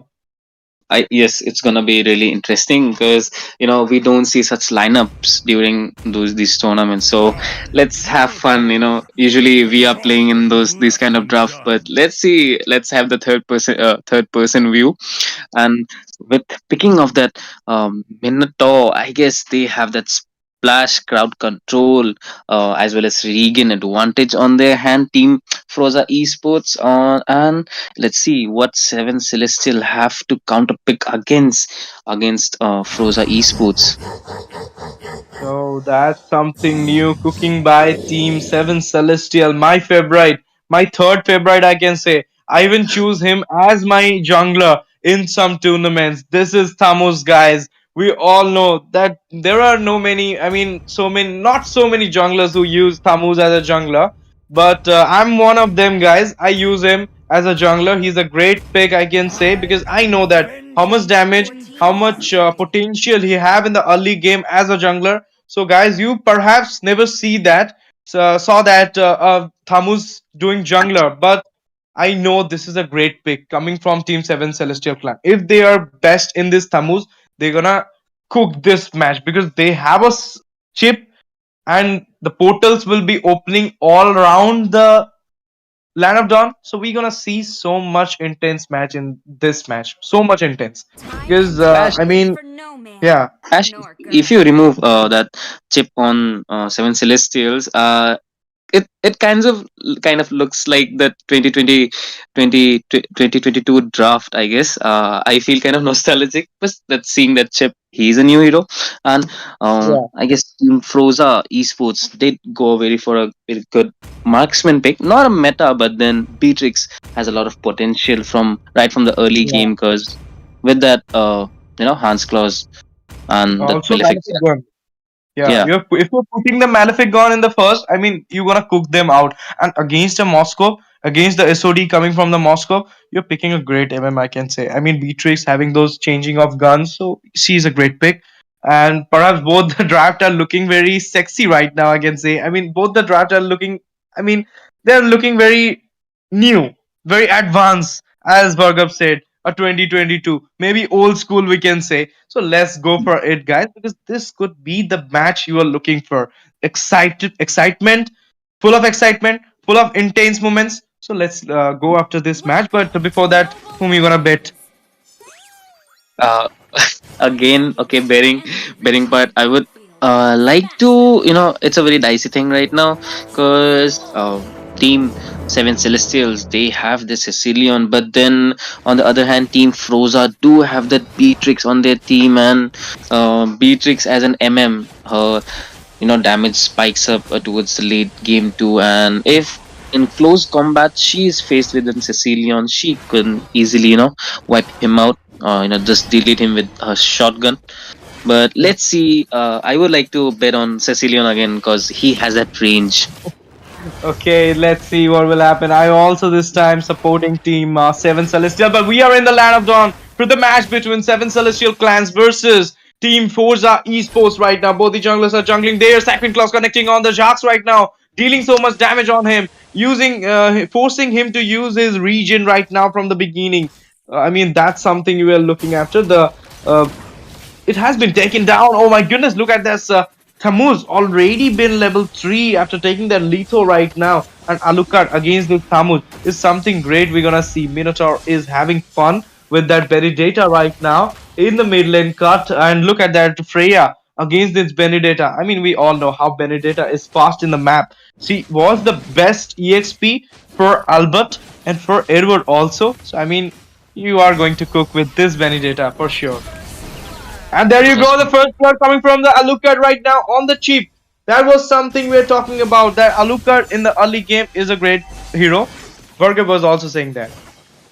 Yeah, he's a really good hero, but yes, not just in, I would say, Ash, not just in early game. If you give him kills, if he's supported by his teammates and given some early game kills, he can really snowball throughout the game and also in the late. That's a nice ulti for from that Benedetta going for that Alucard right now. Cheap also been there. Some moves. Oh my goodness, on the ulti, but Benedetta managed to kill that Alucard right now. That was a great revenge coming from Team 7 Celestial Clans. Now the ulti on by the Freya, and they're going for the literal damage, but Minotaur managed to kill that chip there, and Benedetta gonna kill that Minotaur for the revenge. Jask is already with the ulti, taking that blue buff right now. Sicilian also into the fight. Isodi connecting there. Moskov taking the kill, but there you go. Freya is managing to take the kill. That's the Sanguine Claws was on the point, but Batfist also double kill for Alucard. Thamuz killing the Alucard right now. Freya at very low HP managed to escape. That was what we call a trade-off trade. I mean, 3, 2, 2, 3. That was the trade going there. Yes, and those very intense from both the sides of the team, and Moscow finishes off Beatrix. Beatrix here. Yeah, Beatrix here. Nicely, just Chip just backdoored her right away, and towards the turtle he rotated again. Let's see. I guess he's out of position right now, but then Benedetta is there to, support him up. Yeah, of course, and look at there. Jask again used his ulti right now on that Benedetta. Going to escape from there. Has claws, Blade of Heptasis already from the Alucard. Minotaur at very less HP. Going to take the kill. Sicilian, my goodness, what a way to take that kill. Right now, the turtle is already appeared, and Freya is literally at very less HP and still hiding over there. Jask already with her. But I think it's a normal, uncontested turtle for Team 7 Celestial Clans, of course, securing the turtle right now. Look at the top lane, Burger. Moskov managing to stun that Beatrix. Beatrix want to go. SOD connecting on that Beatrix, taking the kill of the Beatrix on the top lane. That's what we are talking about. What's your point on this, Burger? It's very nicely altered by, Moscow did have patience and did precisely aimed on Beatrix, and yeah, he connected with his ult, his Spear of Destruction. Yes, as is the SSOD, and got the skill. And I guess taking that early game advantage, Moscow, I guess he would be dominating for some brief moment of time, And look at but there, Frame already used his ulti right now, cooking there. I mean, Thamus was already on that Freya, but Freya managed to escape. But no, see, that's a chip. Who gonna take that chip with the Freya with him? I mean, that's a nice way to take that kill. And in the meantime, we also saw that how Cecilian managed to kill one more time that Minotaur in the blue buff, and also that Benedetta getting down by that for Freya. I mean, this is a brawl type of gameplay for sure, Bugger. on a genuine note, that's true. But then here we can see Chip getting low, but then escapes with his skill. And Chip, I guess, has been proven annoying, but then in this draft, not much we could see, you know, by him. Yeah. He did finish off that Freya in that bush And look at there. again. Chief has already opened his portal on that Alucard right now. Sicilian coming for the killing spree with the Sanguine Claws there. Blade of Despire going for the Freya. And Freya also coming with the portal right now. Sanguine Claws connecting on that Freya. Freya already used his ulti right now. Range is too high. And there you go. Freya taking the kill of the Chief right now with the highest damage. But Benedetta managed to kick the Freya out of the Land of Dawn. But there you go. Beatrice kicking that Thammuz in the Land of Dawn. That was a great deal of damage by that Beatrix. I mean, you have already lost one torrent in the top lane, but in the mid lane, there is a going fight right now. Sanguine Claws connecting on Natalia over there. And that's a nice one. The turtle is already out. This could be an uncontested turtle again, but this time for the Alucard, maybe. Yeah, and Thamus is long way back on his side. But let's see, does Chip open up his portal? Yeah, he does. And but But that's Alucard, which is Alucard right now going for them. Oh my goodness. Look at that Alucard. But Benedetta gonna take on that Beatrix. Double kill for the Moscow. Taking on down that Jask as well as that Alucard. But Benedetta killing that Minotaur right now. Freya managing to revenge on that Benedetta. That was a 4-for-2 trade. That was what we talking about. You won the turtle, but the gank won by them. But this Freya is literally cooking very nicely, Varga. she has been cooking, but she's she would have been more to of use more of a use for Team Froza Esports, but she is unable right now because she Freya, how no matter how much her damage is, but then if Oh my she's on goodness, a look at that. Jurga with double kill for Benedetta, and Beatrix in the meantime managed to kill that chip with the portal on. That Benedetta coming, using her ulti, and taking on two of the enemies. That was something. Look at that Alucard with the damage, taking on that Moscow right now. Benedetta managed to escape from there. Will they go for that Benedetta? I don't think so. But Tammuz at very low HP right now. I mean, half of HP. He will easily manage to pull it up. But there you go. Lord will be spawning soon in the Land of Dawn in just 40 per second. Over to you, Virgo. I guess this Lord would be effective if Team Froza did try to pick it up, and that Freya just use her ult on. And as you said, Freya does needs damage, but then those skills and that range, Sicilian, the damage and range is poking her with. That's really annoying for her. And her main target is being right now their marksman Moscow, as well as that.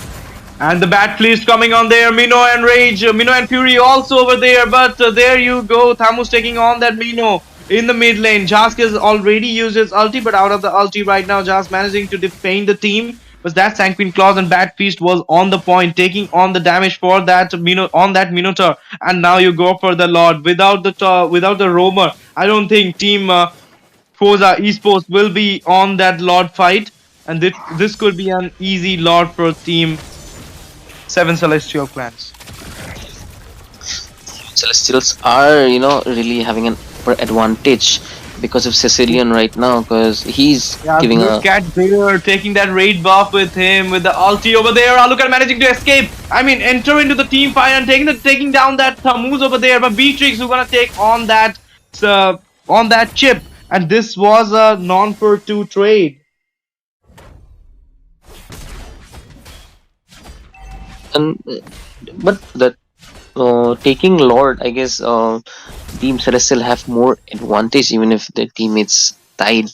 So let's see, will they able be to will they able will be they able to push some of the turrets right now, because they don't look in the situation of pushing. But in the meantime, you can see Alucard managed to take on that Benedetta in the bot lane.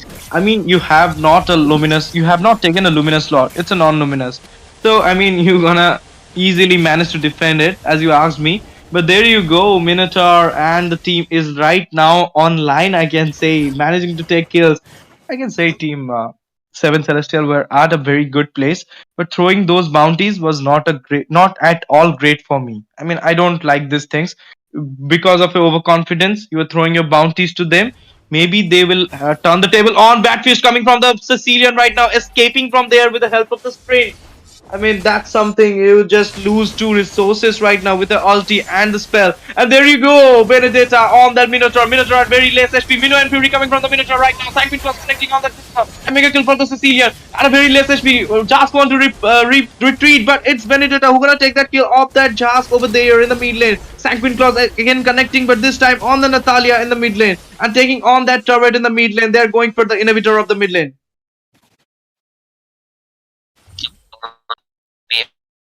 Able to get because of that turret shield effect.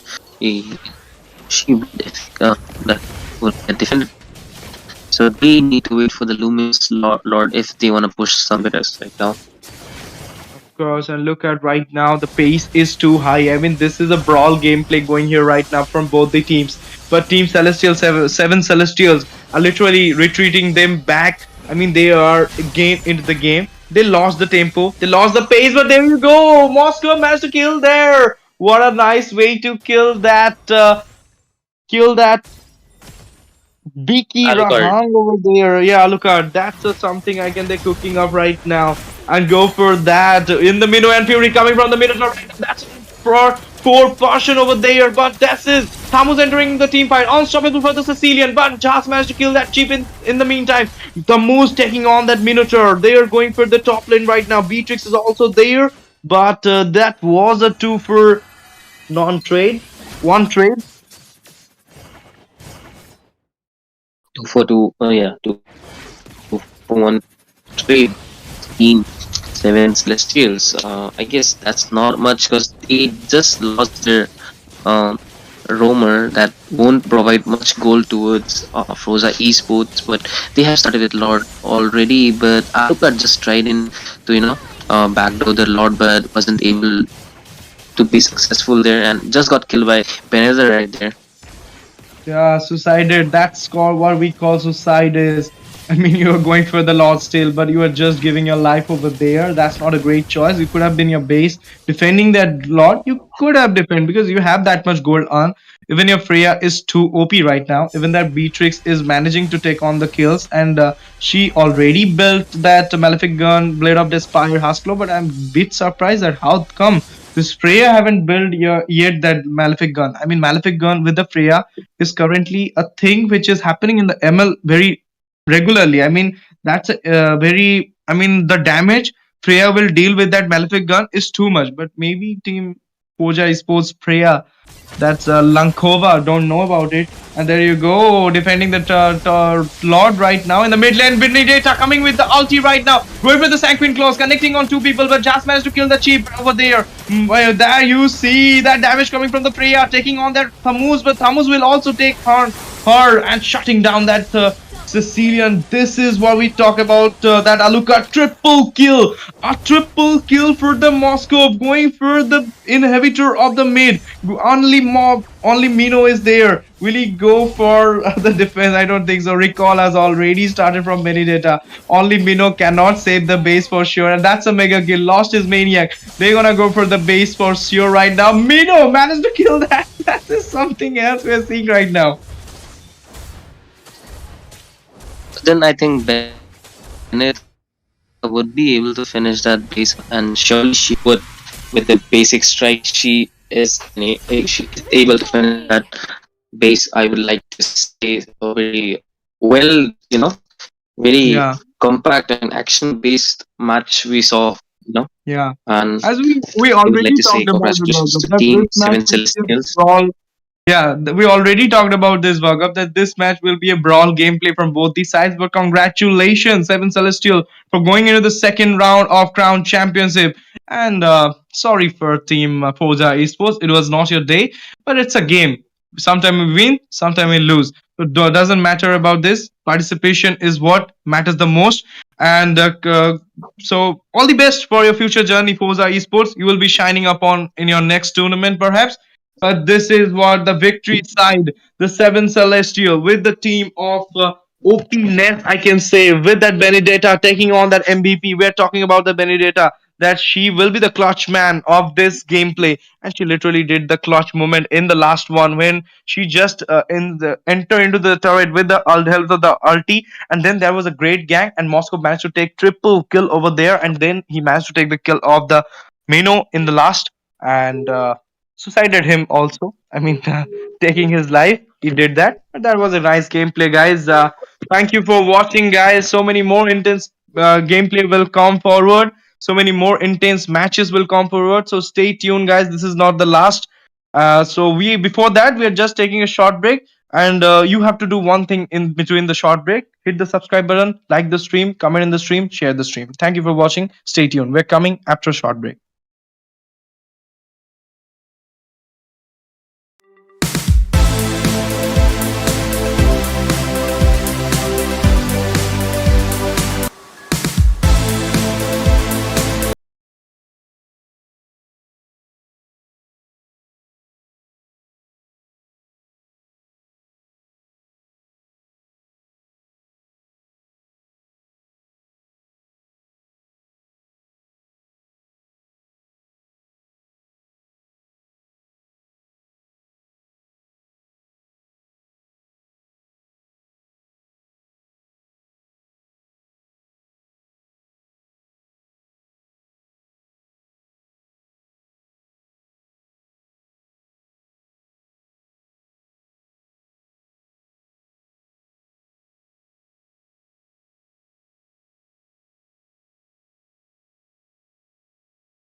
Good evening, everyone. Welcome back to the Crown Championship Season 1, day 4, Round 3. The match is going to happen between, in the blue side, we have Tosca Divas versus, in the red side, we have KSUs. In your casting deck, it's your boy STZ with the beautiful lady over there. Or we can say our British caster over there, Miss Debbie. How are you, Miss Debbie? Good evening. Good evening, everyone. It was fun to be back into this Crown Championship again. I mean, I really want to watch this team playing against each other because Tuska's Divas, man. We have to support girl power, right? There are also shadows. Okay, that's a nice thing. But there you go, Devi. I mean, Hayabusa Oh, coming from Team Tosca Divas, but there is a Louis. Maybe that's a respect ban?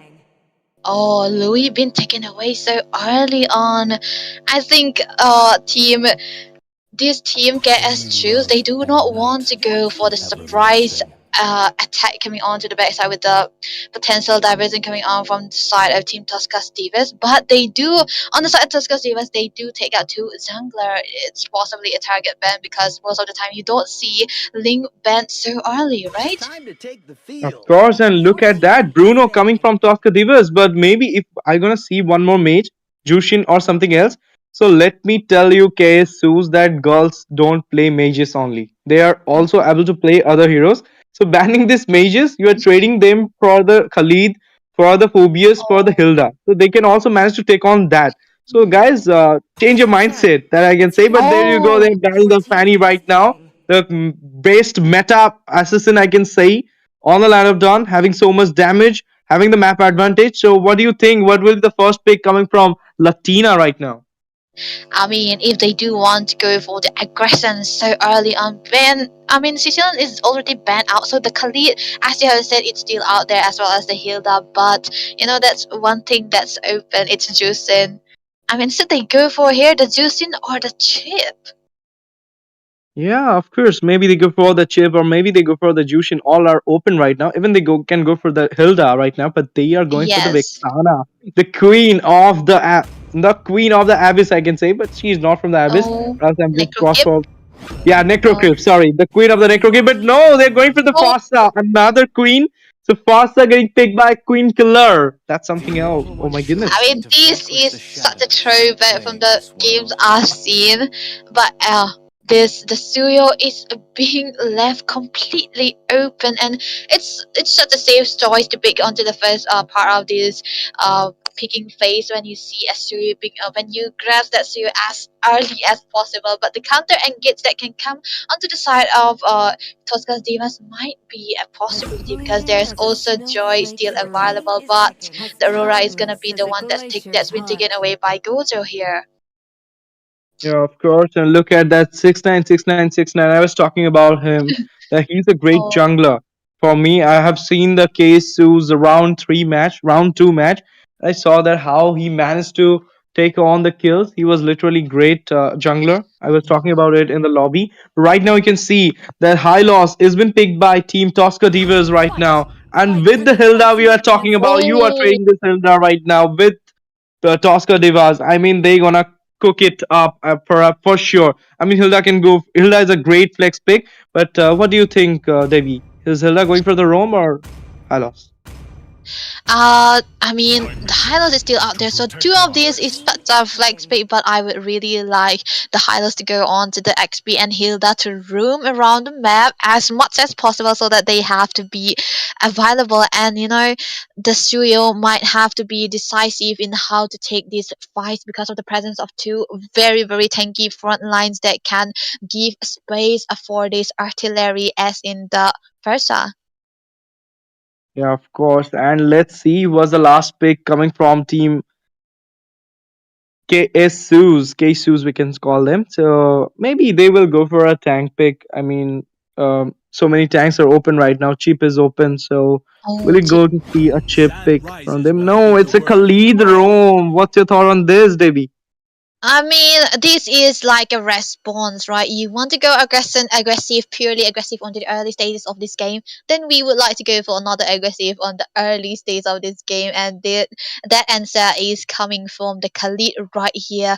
I think they should go for the Khalid room, highly likely. But some orthodox picks are also out there. The popular type, the TikTok type, Toe is also there, right?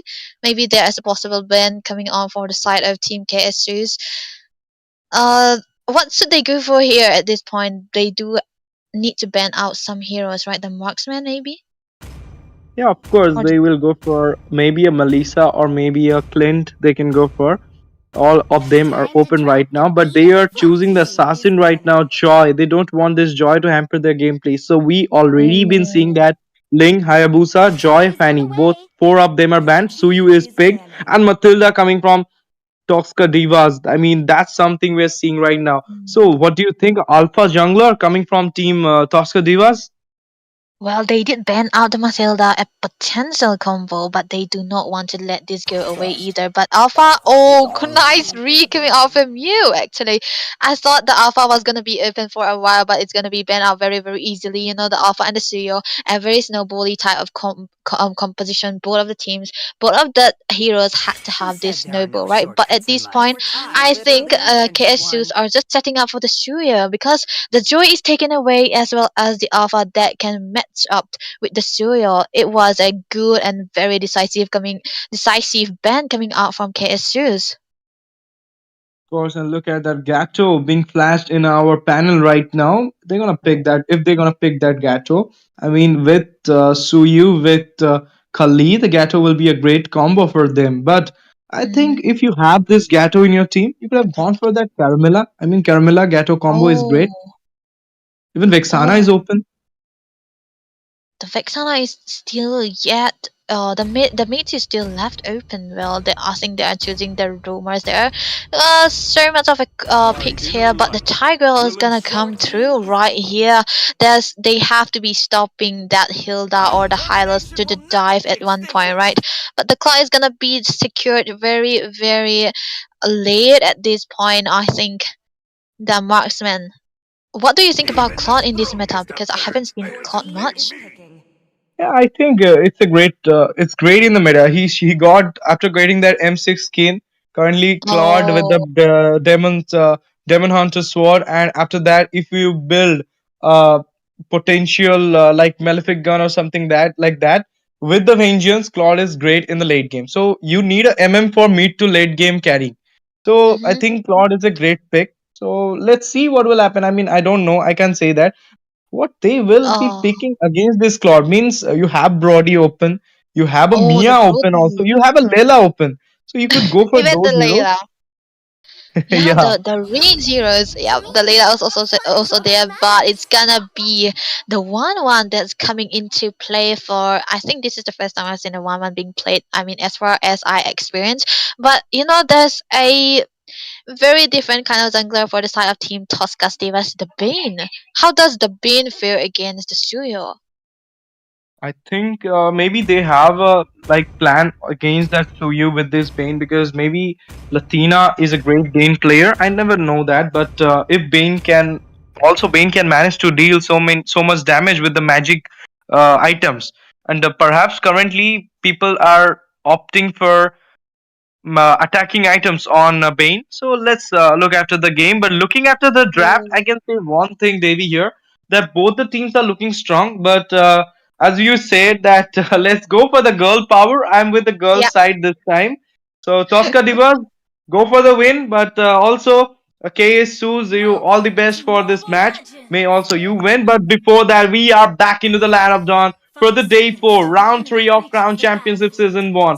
In the blue side, we have Tosca Divas, the girl power, versus the KSUs. I mean, 696969 have been a great jungler with his Hayabusa. Let's see his Suyu skills round. I mean, the girls are just going for aggression, right? Because they have the early game, but the boys have an answer to that as well because of the Khalid as well as the Tiger that kind of engage potential coming out from Implosion as well as the Sacred Hammer. But I would say that the lack of revitalize coming on board of these Hilda and the Hylos as well. I think they do not want to stay in fights but try to take down as many members as fast as possible. But first are in a little bit of skirmishes around the river. Yeah, of course. And one more time, I can say that why Hilda is not going for the invade. I mean, Hilda has that power. He can do a early invade. But this time also we are seeing that Hilda are not going for the invade. Look at that. Very defensive approach from both the teams right now. Waiting for the turtle on the top lane. Not going for the gang on the bot. And there you go. Tigreal and Hylos both are grinding something in the bot lane. Oh. They are in the way, hiding over there, going for that 1-1 maybe. Yeah, the one, I mean, she does have a kind of reason, right? That she knows that she might be in trouble if she avoids that even a little bit, and that's this kind of map concern that he have. I think it works well for him, and he's gonna be safe at this moment. At the moment, the turtle's gonna be spawning on the top side, but Suyo is kind of in a good position, I would say. Even No Mercy skating out there, trying to be a sucking factor. Oh, there's a fight. And there you go. The vengeance is already open. Bane's ulti has already touched the feet of the Suyu, but managing to escape from there, Kagura. Look at her retreating in the boost right now with a very less HP. Missed their first blood team. KSU's turtle already arrived. Perhaps they will not go for the turtle right now. Regening the Khalid on the turtle lane. Let's see who gonna grab this turtle this time. Both of the teams are taking very slow into these early phases of this game, but there's not much of an aggression coming on for the Hilda as well as the Khalid when both are known for aggressive early games, right? They do have to go for the a very passive approach, but the turtle will be completely ignored by KSU's. Yeah, look at that. That's a very neutral objective, but you are just ignoring it right now. Bane will be getting that turtle very uncontestedly right now. And look at that. I mean, a very defensive approach from both the teams. Yeah, they do have the defense as well, but Suyo is just trying to look for the trade around the map, but will be spotted by the Hylos, will not be taken away just yet. Kagura actually on the Hylos. Well, there's not much of a trade for the turtle, no casualty just yet. Their teams are still sitting on a 0-0 score with not much of a difference in goal lane either. I think they are just looking for who makes more mistake than setups. Yeah, of course, they're looking for let them start. And we Oh, will be going on there. the goal lane side, I've seen this one is actually the one doing the free. Oh, implosion coming from from the Tigreal, and there you go, first blood for the Oh. Suyu. That was a great ulti from Aurora also with the implosion combo. I mean, that was the trade they were looking for, and in that meantime, we lost Olivia. That's a great, I mean, support coming from Team KSU. Oh, what a good response coming onto the bot side, but Peach will be falling as well in the hands of No Mercy, but they took down Gozo into the midst of it all. But Jen will be in trouble here, will be stunned down, but there's not much of a fight coming on from both sides. They have to disengage, but Khalid, he's surfing around at this point. They can take a fight if they want to. Course, and indeed you said that, but look at that Khalid right now, roaming here and there, don't want to go to his lane. I mean, a very slow start from both of them, but maybe Tosca Divas have just did a mistake. I mean, you have some early game heroes, you could have charged on them, but it's okay, maybe they have some plan in their mind. But the second neutral objective is going to be spawned in just 5 seconds. Oh, it's gonna be teams. Both of the teams will be in a good position at this point, and Studio 6-9 will have to be a little bit careful in merging down that lane because Kagura is right there, just trying to stun him, to zone him out. And Bane starting on the turtle. Oh, Oh, that's a great fight coming right now in the turtle lane, securing the turtle, going for the double kill, Suyu, and that's of course who's gonna take the kill of the Tigreal, but it's not over yet because they are marching over them right now at a very low HP. The arrow didn't connect on that Kagura, but look at that Kagura just going out now. No, Suyu oh, gonna take a mega kill on that Kagura over there. That's something I can say. Hylos should have went from there, didn't he? Just I mean, what was he doing at that time? He should have gone I from there. mean, yeah, but that was I maybe a missed decision. Oh, Stu in trouble here. He's gonna be taken very, very low, but he's gonna be saved with a sliver of HP. That's, I mean, you cannot even see his HP at this point, but he survived from there. What a good decision for him to back away right there. But I would say that the trade for the turtle, I mean, Suyo 6-9. I think he is so happy to go for that kill instead of the turtle that he had overstayed right there, but he will be safe for now. Of course, look at that Squint Killer damage. He's literally dealing so much damage on the team Su's right now. But we are talking about the Suyu as well as the Aurora managing at very low HP at that time. I mean, literally they're playing very nicely currently. But the lead is not so much, only 2k. So it's a snowball. It can be, I mean, get fulfilled in just some minutes. So let's look what will happen.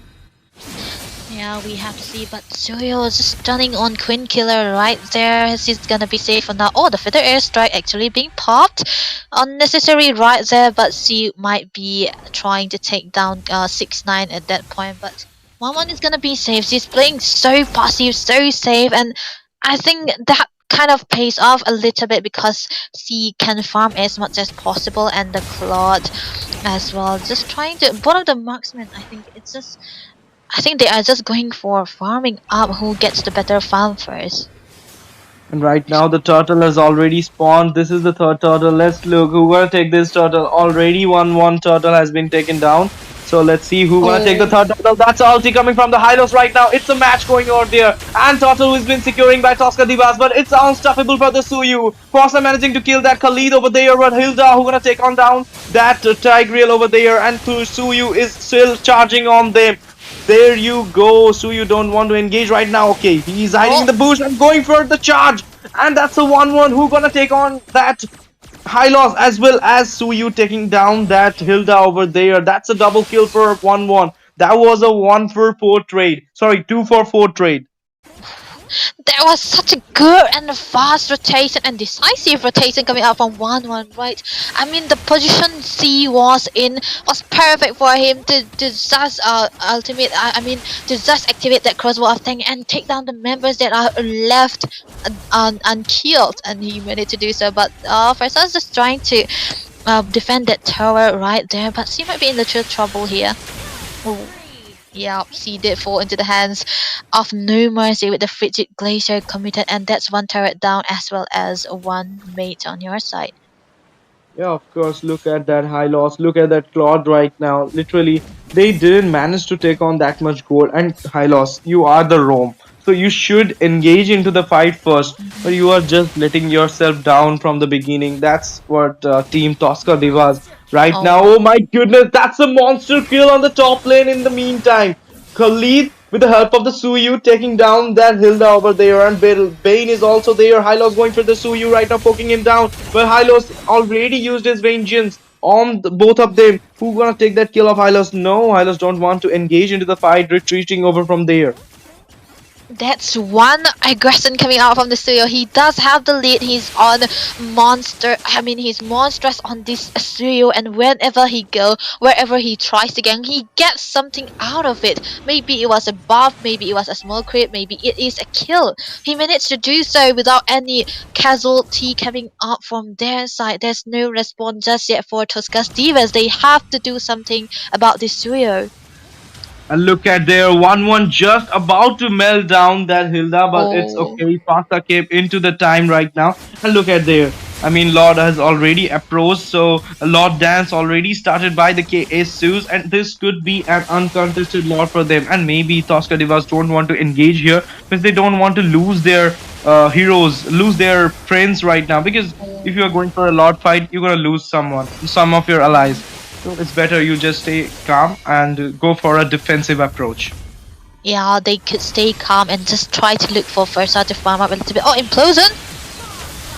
There you go, godlike for Suyu in the mid lane. That's the implosion coming from the Tigreal, but Hylos managed to escape by using the vengeance over there by getting less damage from Team KS Sus. I mean, look at this match. I mean, this is getting okay. There is some problem. For that reason, maybe the game has been paused by the referee.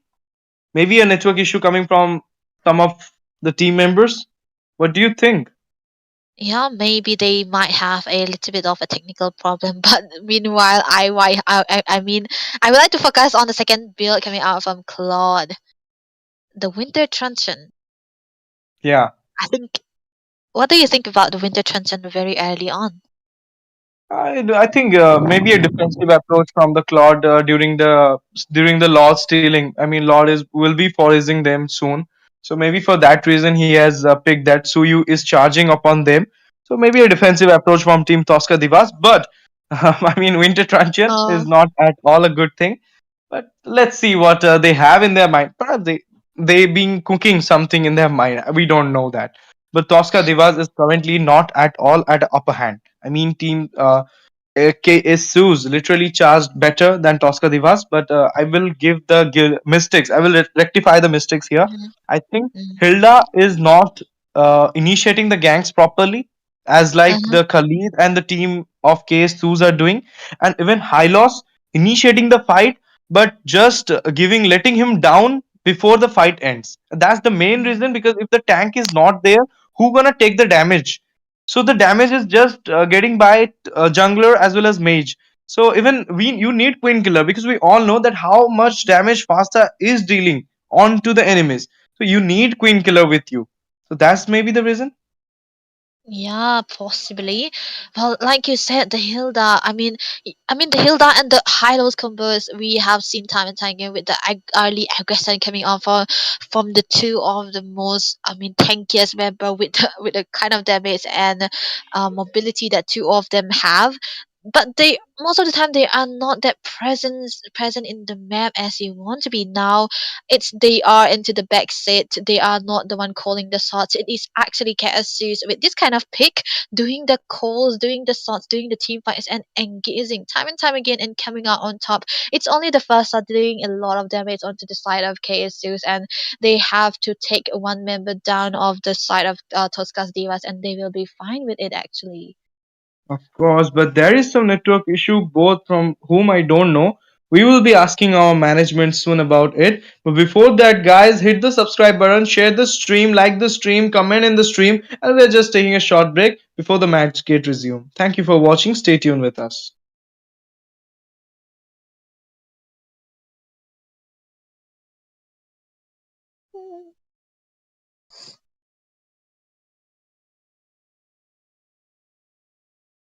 Oh, they are done.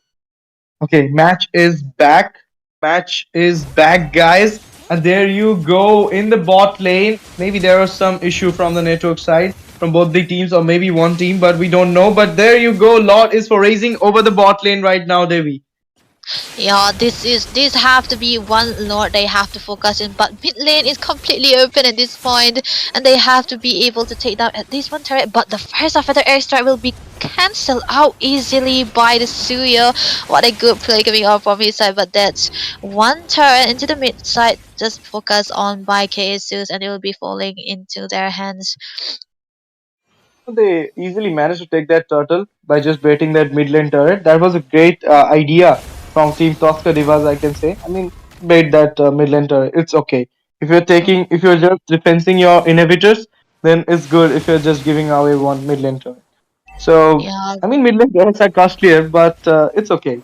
Let's see what will happen now. I mean, a perfect implosion will be the end oh, of Tosca Divas right now, because there is a yeah. goal lead of 8k.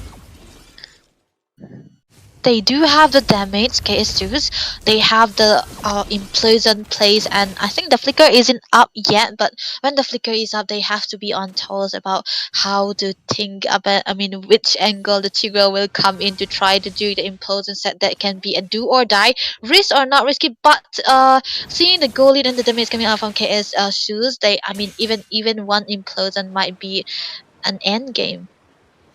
Yeah, that's what I'm saying. And look at now, recall spamming going in the boost. That was something funny. But Tosca Divas haven't went for any turrets yet. I mean, the bot lane, the mid lane is totally covered with raid.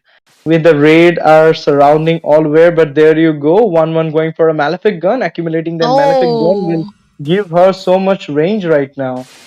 Yeah, this is the range that they need for 1-1 because of the presence of Farsa as well. But the Farsa is the one doing the most damage out of the Tuskers Divas. They have to be careful to try to play around the Farsa, and C has to be careful to not be caught by the Implosion because C does not have the Purify. She's onto the Flicker. But the discipline coming out from the side of KSUs, I respect this discipline because the lore actually might be very up very soon, and they are in position, not taking fights, not trading anything, not to risk anything, just try to take the lore and maybe possibly end this game. Of course, there should be a plan that other members of the team will go for the Lord, and maybe Claude or Hilda go for a split push right now. Let's see. Oh my goodness, so you managed to take that Oh, Lord okay. with the retreat, and Hilda managed to take one turret in the bot lane. But as you see, Aurora with Suyu are approaching to the bot lane right now. Let's see what will happen. But 1-1 Oh, charging upon the team on the top right now, but didn't manage to connect her ulti on any one of them. That's a she does. Oh, she does have to be a little bit careful when she does do the initiation, right? You have to kind of wait for the implosion place. Yeah, that's a Luminous Lord getting into the mid lane inhibitor right now. The ulti has already used by Frossa. Will they manage to defend the base right now with the objectives they have, with the spells they have right now? Let's see. The Lord has been taken down, so you're marching on the team right now. Two inhibitors are already down, clearing the minions right now. This could not be the end because that's what a nice defense coming from the team. But there you go, one more inhibitor getting charged Oh. on the bot right now, and the 1-1. Look at that 1-1. She is so confident right now. Oh, another feather airstrike. Oh, implosion onto the backside. Yeah, There's that's glorious the power. most implosion coming from the Tigreal, but ulti coming from the Bane right now, destroying the inhibitor and going for that Khalid Winter Crown as well as Wind of Nature has been accumulated by that 1-1 right now. Let's see what will happen. I mean, that was That's a great good. fight. Yeah. Yeah, Yeah. that's a good pick for, I mean, actually for Tosca's Divas, right? They are not falling onto the hands of anyone at that point, and it's actually Jen on the Khalid. The Tigra who's been taken down onto that skirmish is right there. He did set for his team. He was just so low to tank all that damage. It was too much for him to soak in. It's actually him falling down. So this does give an opening, even if it's a small window of opportunities. It is their opening to try to farm up as much as possible. Tosca Stevens is still in this game. That was a brave move and maybe a fool move from the Tigreal, entering into the turret without any, backup and giving your life, giving some bounties to Tosca Divas. But there you go, legendary for the Suyu. Very bad move from the Hilda, going for the, going forward and getting the price right now from the Suyu, getting down. Oh my goodness, that's something. I mean, Team KSU is not leaving a chance. If you're coming up, you will be dead. So stay in your Yeah. base. You will be perfectly. That's Avengers on Oh, by the Hylos right now. Legendary for the Suyu taking down that Fasa. But here you see 1-1 taking on that Hylos. Only two of them are there. Five of them are charging into the base. Will they manage to defend right now, Debbie? they do have the deadly kits not unavailable, so the base will be wide open and it will be on the focus. Gozo taking the last kill for this game, and it's KSU's dominating this game, taking down Tuska's Divas. And this is the end for the journey of Tosca Divas. You literally played very nicely, coming to the round three. Round three. I mean, that was great. All the best for your future journey in some other tournaments. But now let congratulate our winners of this round, going to the next round. Team KS2s are going for the next round. That's what we call a sheer dominance in this match. They just showed how the draft can be used by them. I mean, I told you, Devi, Mm-hmm. that 6969 is a great jungler. I have Oh seen him yes. playing the Hayabusa. Now I saw him playing the Suyu. So I'm looking after KS2's other matches also in the round four. I mean, they are literally cooking very nicely. But what do you think, Devi? What was the reason that team Tosca Divas lost this match? Oh, actually, I would say that the potential early game aggression that can come up from both of the picks that they took out, that wasn't as much of use as, it was not capitalized much. The highlights did work. It does work against the Syria because of the stun and the low end order. But the Bane she sure did took all the three other turtles and without missing the retribution and what kudos for her, but they do not have the damage yet. They do not have the engage to try to go for the backlines, Yeah. or does that open up space for the Versa, right? I mean, Okay, the that's Versa it, both, guys. yeah. Yeah. I mean, this match is done. So we will be coming after new matches. That could be a intense matches. So many intense matches are waiting for you guys. So don't worry. Stay tuned with us. We are just coming after a short break. Before that, hit the subscribe button, share the stream, like the stream, comment in the stream. Thank you for watching. Stay tuned. We're coming after a short break.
sing a song. Back again with the last match of the evening, of tonight, and it's Town Championship after all, round three, day four. And we have two teams already with us. But before we get there, I am going to be your caster, Ray, joining here with the beautiful, the enchanting, the amazing voice, Peachy herself. So, Peachy, I'm so happy to have you here in this last match of tonight. So, let's see what these teams have in store for us. Definitely, Ray. Thank you for that warm introduction. And we are back again after a short break. And I'm excited to see what these teams have. And on our blue side, we have the team DNA versus on to the red side, we Vanguard of have team Vanguard OTK. Yep, now I'm excited to see what they have in store. And with that, the draft is on, Ray. Take it away. Yeah, so far, nothing out of the usual. We're just seeing the meta bands, like the Zushin coming into play, one of my most favorite heroes. And Mm-hmm. Bruno, obviously, he's going to stand out. He, I mean, like Lela is a really strong contender against the Bruno right now, but at the same time, Lela carries the risk. And also, you really need to know the positioning very well if you want to survive into the early game. So that is a risk not many people want to take, and they don't want to do the gambling, and they're just like, we'll just ban the Bruno, play the comfort game. And with that, we're just gonna Mm-hmm. proceed with another meta band, the Fanny and the Matilda. And let's see if they're going to close it off with the Hilda or perhaps the Suyo or the Phobius. Because, okay, there we go. Phobius coming in. Okay, understandable, understandable. Why the Phobius is getting banned up now. Look at that. One last ban and it would be Sicilian. Now both the teams did capitalize onto that standard dance and this is looking quite great. But one pick coming in and will this be a Granger or a Beatrix? Because I want to see that Granger getting locked few seconds away, from the timer to run out, and they are still deciding. What do you think the pick would be? They're just flexing all the skins they have, but obviously it's gonna be that wild woman onto the jungle.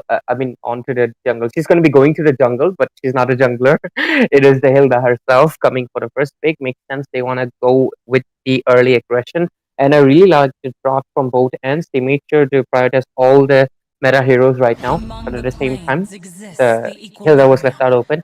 They are picking up with the Eve, and let's see if they're gonna double down with the Gatot Kacha, picking up a counter for the Eve and make sure that Eve can, use her ult comfortably. Because if you do not pick a Gatot and the other opposing team picks up a Gatot EXP laner or a roam, it means you're going to be in trouble anytime that Gatot Kacha is nearby you, because that AOG is going to be on top of your face. That's true. That's true. Eve does get logged in as well. But Okay. one last pick coming. Suyo does get prioritized onto the side of team VO. Okay, this is looking quite great for them. But again, I am not liking a Hilda against a Eve, given the fact that Hilda with the highest HP, with so much potential, he or she just could be running around the map and trying to get behind the Eve. Exactly. And that is what makes her such a menacing hero right now into the meta. That makes her even a ban worthy hero as well. So she's going to be really crucial. Okay, looks like we're going to see two RWMs into the land of dawn. Because the Valentina has been locked in. Mm-hmm. How fabulous she looks, anyways. Let's see what is their next hero is going to Definitely. be. Okay, it's going to be the Beatrix coming into the play. Very good marksman overall after the new Malefic gun. She has a little bit of more range, and the penetration really helps her to deal more damage. Not to mention the attack speed is the cherry on top. But okay, Khalid is also coming into the play, but I'm really, I was actually really waiting for a Gatot to be picked up soon. But looking at the draft so far, I can't really say like, oh, maybe they could have picked it later, because Beatrix would have been banned out because she right after Bruno. I feel like Beatrix Claude they fall into Mm-hmm. the category of the must-have marksman. So yep, good True. ban from the hands of Team Vanguard OTK, especially just because I said Gatot Kacha is Mhm. something that Give needs to watch out, and they just follow with it. Peachy, what else are you expecting right That's now true. for Team DNA? Because they haven't picked up the. Perhaps Khalid is a flex pick. Khalid is a flex pick. They have the Yep. marksman. Yep, that's true, baby. If they close up the Tigreal, that could work very, very well. But Team DNA, they want to close up all the possibilities of the marksman not being picked. Now, I would love a Granger getting banned over Irithel, given the fact that Irithel does counter few of the marksmen, but a very, very less counter that you're talking about. So that is Mhm. still not viable. Or maybe Team DNA did their homework and they just want to ban Irithel already. So that is Mhm. also another power move into their hands. But let's just see what will be the side of Team VO going ahead with the bans. One last ban. Will they be going in for a heavy tank or will they be going in for that Yep. jungler? Oh, heavy tank it is. Yeah, and I really both of the teams excellent draft, Uh-huh. honestly, because there's a True. simple reason. It's the fact that Hilda and Khalid, both of these heroes are so flex pick. You can't exactly decide, like, is there an EXP laner left or is there a roam option left, right? You have to make a decision. And because Mhm. of that, Team Vanguard OTK decided, like, perhaps this Hilda is EXP laner, and they just started to ban out the roaming option. And the other side decided, we are not even going to consider roam and EXP. We'll just try to choke in on the marksman. But let's see if the last ban is also going to be another marksman, or are they really considering of banning out? And okay, looks like they are going to be banning out the Hylos.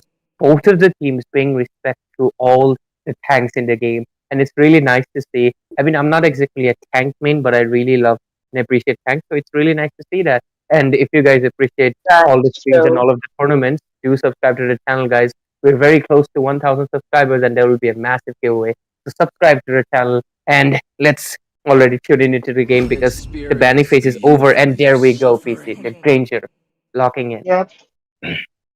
And also to add on, if you bring in your friends and we meet the goal, as you know that there will be more giveaways. So you might be the lucky winner as well. So do bring in your friends as well. And with that, the Granger does get picked. I was expecting this, You show up a Granger and you don't want to pick it. Okay, that would be the grave mistake that you don't want to make. Now, the grades are coming on to the play, and this will be a golden Granger looking quite good. But the dangers, the troublemakers are definitely here. The Joy coming onto the jungle along with the Chow onto that roam position. I feel like Chow would go onto the roam rather than a Hilda, right, in this composition. Yeah, in this composition, definitely. Hilda is much better sustained against the Khalid. And I mean, Hilda can absolutely mirror the rotation coming in from Khalid. She also has the first skill to enhance her speed, and she can rotate at the same level that Khalid can do. And because of Mm-hmm. that, I feel like, True. yeah, Hilda EXP would be much better. Also, not to mention, Khalid has quicksand to heal him up, and Hilda has her wilderness Mm-hmm. blessing in the bushes. So both of them will never have to recall, and because of that they're definitely going to go to the XP. And yep, there we go, our concrete answer. Sparrow will be going in with the Minotaur, one of his signature picks because I know him. But anyways, without Mm-hmm. any more spoilers, the drafts are done. PG, which draft are you, leaning a little bit more? I am leaning towards the side of Team DNA just for that joy and the beaches. Definitely. Another joy, though. Yep. At certain points, I feel like Minotaur would be the one stopping the joy jumping around with the electrifying waves. But once he's out of his jumps and when the cooldown starts hitting, what is he going to do? How is he going to stop the joy not creating a lot of menace? Exactly, BT, because they don't have a concrete CC. But anyways, ladies and gentlemen, we are going to be Mm-hmm. diving straight into the Land of Dawn.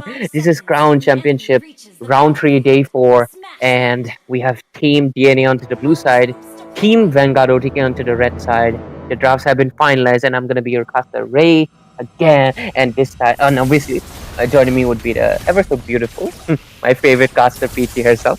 So, anyways, heading into the Thank game. you, Ray. I'm also really, really looking forward to this Joy because I feel like she's one of the Mm-hmm. strongest contenders in the jungle. So let's see. Okay, bot lane, That's good. first blood. Ooh, looks like Oh, Dexby learned from Fredo his tactics. But anyways, oh, GG. the first blood already taken down into the hands of Joy. That early rotation that was needed and which Exactly. the Joy gave it up, which is very strong. Now, again, look at that. They are already onto an advantage, with a little gold into their hands. Now, this is going to look quite strong for them. Now, Chow trying to get a knock up right there, but the window of opportunity did pass away. Yeah, they did not really get that window so far. Not really with much happening into the map quite yet. So Yo is rotating to the Uh-huh. goal lane, so we might see a little bit of action right there. But Beatrix is playing safe, so no anything quite yet. We'll have to wait in for the turtle. Okay, Valentina, you better be careful. All right, Oh, Valentina, okay. Not much, Joy but wants to go in. Okay, yep. okay, this is a war cry, Joy. Okay. So that means that she will be getting a skill quite quickly. So again, a very good. Oh, but Eve gets picked off already. So that's like a 1-for-1 trade already. But the turtle will be up very very soon. This is not looking good. And if the turtle area, the river area, is into the hands of Team ZO, they will be having that upper hand of taking up that turtle into their hands. Yeah, I did not really understand what was Joy trying to do after using up the electrifying beats. That was a little bit too much of an over aggression, and because of that, Joy is still not present into the turtle quite yet. Okay, looks like Valentina copied up the Minoan Fury, used it up. Chao caught into a compromising position, might get taken down soon because there's the RWM and the Minion Fury from the miniature itself, and Joy as well as Chao will get taken down. And despite having, a lot more of an early game draft, Team DNA are struggling. Oh, that's true. That's true. The turtle going already into the hands of them. But are they going in for an invade? Oh no, that was just the oh, Okay, a little confusing, but they do kick out the Minotaur, which was definitely a waste. And they do get the blue buff. No invasion quite yet. Okay, who got it? Okay, Joy got it. But yeah, I don't really understand why did they want to kick out the Minotaur, but at the same time, they were not responding as well. So yeah, it just was a waste of skills. mhm.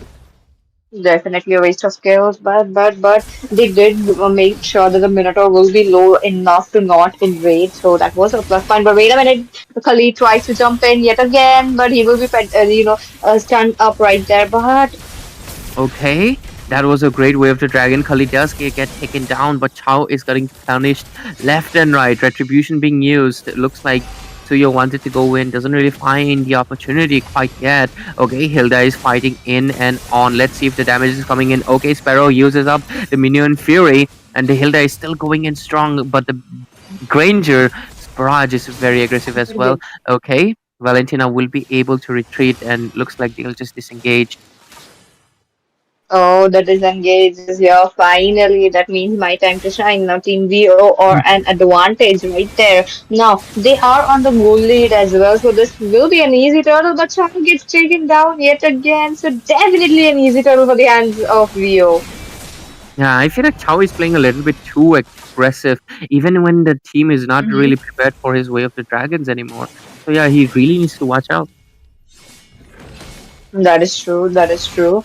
But again, look at them. They are moving towards the turtle, an easy turtle into the hands of Team VO. But as the the match progresses, as the timer goes on, the Suyu will be getting a lot of snowball into his hands. Exactly, PG. Because Suyo has already gotten. I mean, he hasn't gotten that many kills, but getting the assist will give him the gold. And other than that, Granger is also scaling up. He right now has 168, okay, 174 stacks on his energy. And that means Oh, once it gets to uh-huh. 200 to 300, he's going to be spamming his skills like there's no tomorrow. So the later this Oh, game that's true. goes, more the Granger will spam. Okay, top lane. Looks like there is a setup coming in soon. Four people right there present. But Valentina and Chao, they are also aware of it. They're trying to come in, trying to provide a little bit of backup. XP is leading the charge, but looks like they'll disengage. Oh, the disengage is here finally. But at the same time, I feel like Beatrix is gonna farm up. She is also another contender where she's going to stay out of the back lines. But will it be possible though? And there was a wave of the dragon being used on the top lane. Looks like there's a lot of miscommunication on the hands of Team DNA because Chow just okay. There is Raging Sandstorm being used as well as the RWM. The knockup is coming up, but okay, Yves gets executed. That was very bad of a misplay.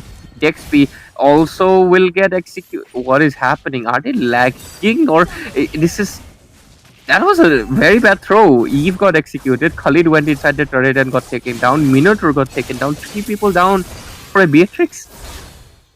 What? No way. No way. No way that just happened just for a beat race. Even that's like a way lot of gold into their hands. But the turtle is up again. I do feel like this is going to get into the hands of Team VO yet again with the zoning possibility, the potential that Team VO has with the zoning right now. Look at them. Look at them. They are moving towards the top lane already. Yeah, they really want to take down Beatrix. They were very desperate previously. I did not really understand the aggression. It was very bad of a misplay, and they got taken down. Like 3 people down for a marksman, that is not what you want to see. But okay, conceal play coming in. Joy would be going in quite soon, possibly. The dashes are not quite yet. But okay, RWM being used. Joy, just really bad positioning and timing. Beatrix will also get taken down. And Chow with the Way of the Dragon, only connecting after most of his teammates were not really present there. But he uses up the flicker to get out of the situation. Valentina caught in the midst of it, and she wants to probably use up the minion fury. Hilda is doing the best she possibly can, but the damage is a little bit too much. Valentina waste her purify just to get out of the situation because she was a little afraid of it, but she really should just recall because the Grangers, that Sonata might be coming in soon. Okay, they will just go back. Granger already has 228 stacks.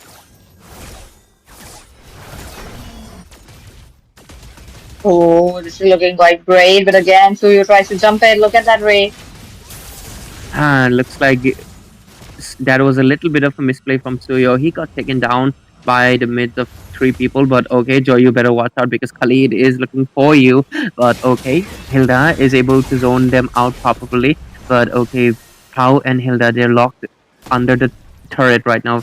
Valentina wants to provide a little bit of backup to the team, wants to be at the aid, but okay, a lot of skills being used. Raging Sandstorm right inside the turret. Chow will get taken down first, and there's the RWM coming in as well. Khalid will fall first as the mirrored not AOT, Minion Fury being used, but okay, looks like Beatrix is on the wrong gun.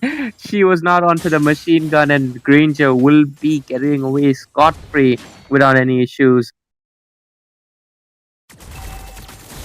Ray, excuse me, but I am having a little technical issues. I'll be logging in a few seconds. No worries, Peachy. I'll be handling it quite then. Okay, Beatrix, I'm not really sure why is she. There's a lot of questionable decisions happening from both of the teams, honestly. They need a little bit more discipline and they need to work on a few more things. Especially, I feel like Black Flash is not able to give the best of performance, especially on the Joy, because you want to make sure that your skills, your micro is on point. But so far, it has not been because Joy, despite not having a concrete counter, is just struggling really, really badly. Other than that, I feel like Valentina should probably try to copy perhaps an RWM, perhaps. But at the same time, I feel like Minion Fury has been working out quite well on their hands so far. But anyways, it looks like Suyo would be buying up the Queen's Wings. The Lord is already up, so the competition might be coming in soon. And Suyo probably wants to go in or not, but okay, Minion Fury being used. RWM top as well. Beatrix, a little bit of a tight position, and gets taken down. And right now, the Granger is looking for a little bit more kill, but the double kill actually goes into the hands.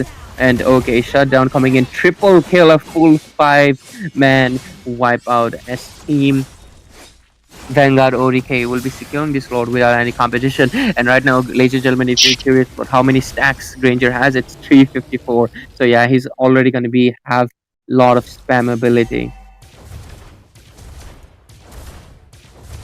Anyways, still PT is back. Let's just see what possibly the side of Team DNA can really do. I feel okay, that is a good Way of the Dragon, but I just don't understand Beatrix's build. Either she's playing really old build, but okay, finally the Joy making that micro play that they needed, taking down Granger, getting the shutdown gold, and trying to get back the pace a little bit. But anyways, Beatrix should have probably prioritized the Malefic gun much earlier because Malefic gun gives you penetration percentage based rather than the Hunter Strike. So yeah, and also the attack speed and the movement speed would have aided her much more. But because buying that item so late, it didn't really work out in their favor quite yet. But anyways, looks like they want to go in for a little bit more engaged. But the Granger hasn't been up quite yet. But okay. Martian has the ult of Sparrow. That's the minion Fury. Other than that, we'll have to wait out and see. Alright, they're just rotating towards the map as much as possible, trying to clear out the lanes, trying to get any opportunity they possibly can. But other than that, looks like the pressure, they're not able to build it because team they have the Beatrix. They have the Beatrix for the lane clear as much as possible, but at the same time, she can only ult a few seconds.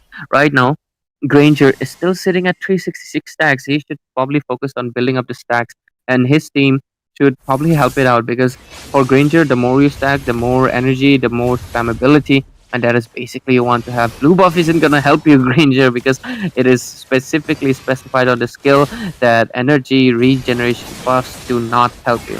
So okay, looks like there was a really good skill coming in, but the play was just not there. But anyways, okay, what is happening into the mid lane? Valentina gets taken down before she even used up the minion fury. Really unfortunate situation. But anyways, looks like the mid lane pressure would be up soon. The minion waves are coming in. Really great lane holding coming in from the hands of Team Vanguard OTK. Okay, great wave the dragon coming in, but there is the minion fury being used as well as the RWM. Black Flash will get taken down first into the list, and Valentina as well as Hilda and the Chow will be followed soon. Beatrix is the only one standing as full casualties into the team, and right now looks like team Team Vanguard OTK just has the upper hand. Okay, Eve also bought up the Winter Crown. That is also impressive. But anyways, looking into the mid lane, the pressure is still building up. Right. Granger's Rhapsody. Or right now, Granger has a 432 stack, so he's gonna be dealing. I mean, sorry, he's gonna be having. Look at him. His energy bar is so high up right now because the energy cost it's completely low, and that Sonata spammability has also increased, and because of that, Granger will just be having the time of his life into this game as we proceed later and later into the phases. But anyways, if we look at the builds right now, Eve has the Winter Crown, Soul has the Glowing Wand as well, and okay, looks like the engage will be up soon because I did see a conceal.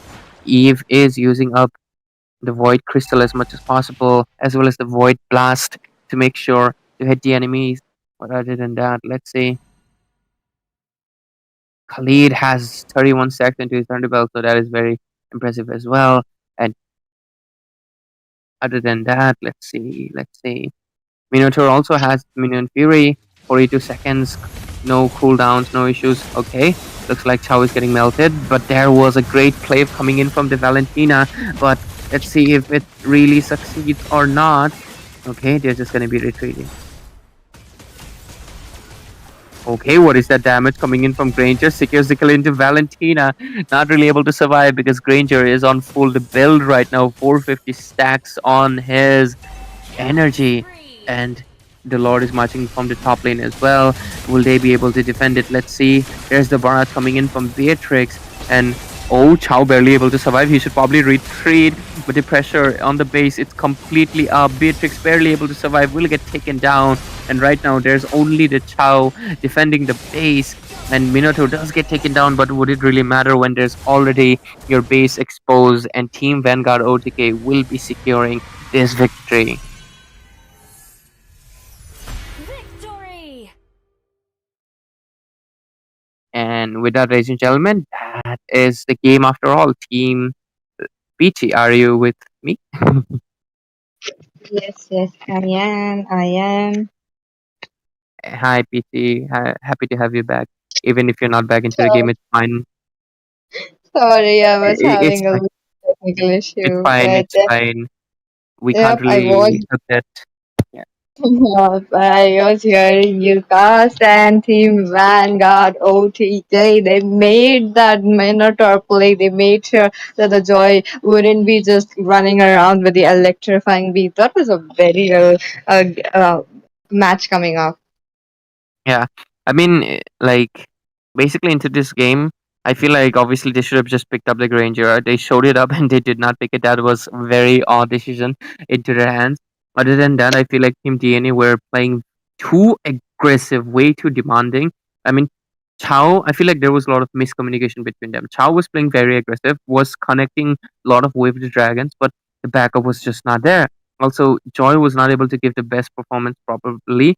I think the player probably needs a little bit more practice because I feel like, I mean, as a Joy, you want to use the electrifying bit and you want to go in at the right opportunity, but the decision making was just not on point, and because of that, looks like Team DNA will be losing it out, and Team Vanguard OTK will be proceeding to the next round. Anyways, PG, since you're here, you can give the ending speech. Thank you, Ray. And with that, what a night. We did have a lot of good squads playing, and I'm sure tomorrow as well we will be having the top teams in India right now playing it out, battling it out for that victory, for getting that throne into the crown championship. And today it was just it for this match, but tomorrow we will be coming up with another banger. So don't go anywhere. Do like the stream, do subscribe, and have the notification on so you will be coming back tomorrow. Exactly, guys. Do come back tomorrow, and good night. I know you told your friend you're not okay. And tell me what's wrong and why you never said you felt that way. And guess you're trying to stay strong and fake a smile until I look away. But I've known you too long, it hurts to watch your blue eyes fade to gray as you fade away. As you fade away. Yeah, I'm about to fade away, cause every time I wake up I feel like it's Monday. Something's going wrong with all the chemicals up in my brain. All of a sudden I don't look at anything the same way. Gotta build up of my thoughts sitting in an ashtray. I'm sorry that I'm so inconvenient, okay. Just let me be me and I'll stay out of your way. I can see the way you look at me, I'm such a disgrace. I never really asked to be brought into this place. You wanna love me? Well then baby I have a taste. All the highs and the lows, no you'll never be the same. I don't really wanna hurt you but I can't control the pain. If you're sticking by my side, maybe we could be okay. Okay, maybe you could be the change I need today. I promise that I've never felt this way. I really hope that you will choose to stay through all the pain. I know you told your friend you're not okay. And tell me what's wrong and why you never said you felt that way. And guess you're trying to stay strong and fake a smile until I look away. But I've known you too long, it hurts to watch your blue eyes fade to gray as you fade away. As you fade away. As you fade away.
as you fade away.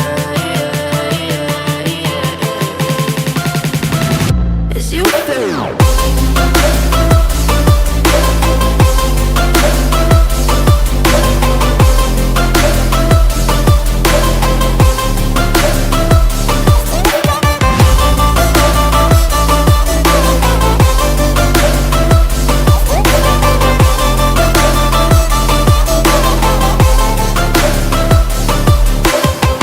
I know you told your friend you're not okay, and tell me what's wrong and why you never said you felt that way. And guess you're trying to stay strong and fake a smile until I look away. But I've known you too long, it hurts to watch your blue eyes fade to gray.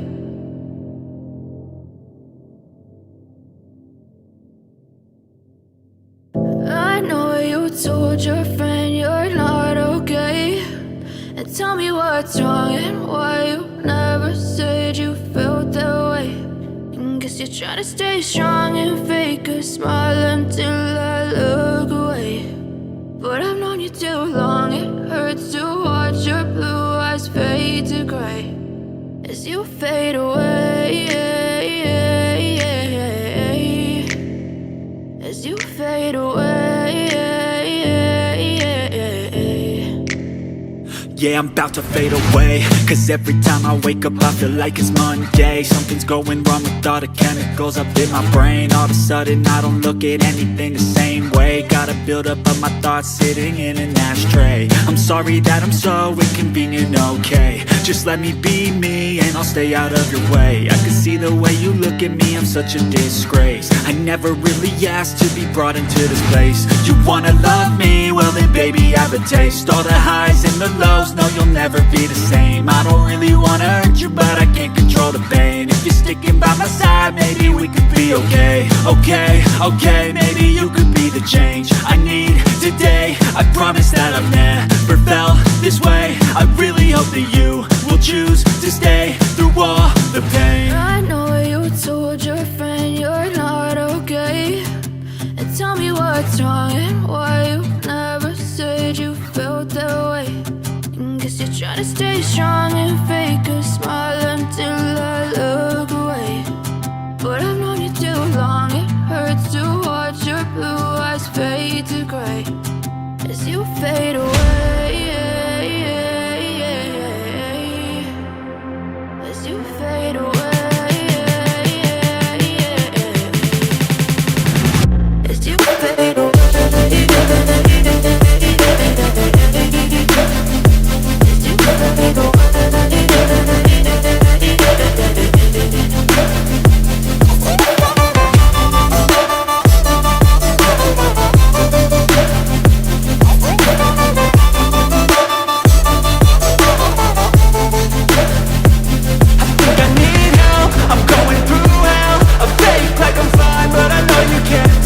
Like nothing I felt, my mind overwhelms. I think that I'm broken, but I hope you can't help. I know I'm not perfect, but some days I feel far more worthless. Baby, you make me feel nervous. If I still have you, I have purpose. It's all worth it. I know you told your friend you're not okay, and tell me what's wrong and why you never said you felt that way. I guess you're trying to stay strong and fake a smile until I look away. But I've known you too long, it hurts to watch your blue eyes fade to gray. As you fade away,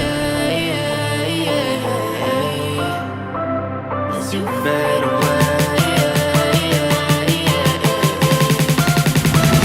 as you fade away.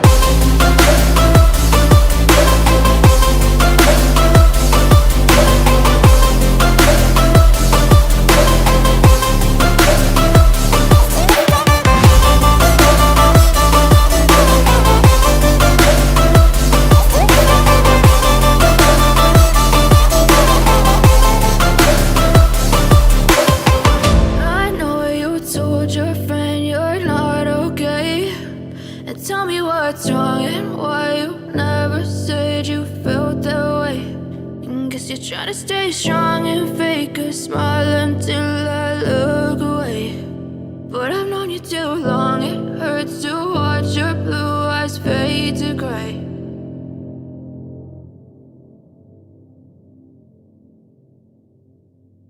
I know you told your friend you're not okay, and tell me what's wrong and why you never said you felt that way. And guess you try to stay strong and fake a smile until I look away. But I've known you too long, it hurts to watch your blue eyes fade to gray as you fade away, as you fade away.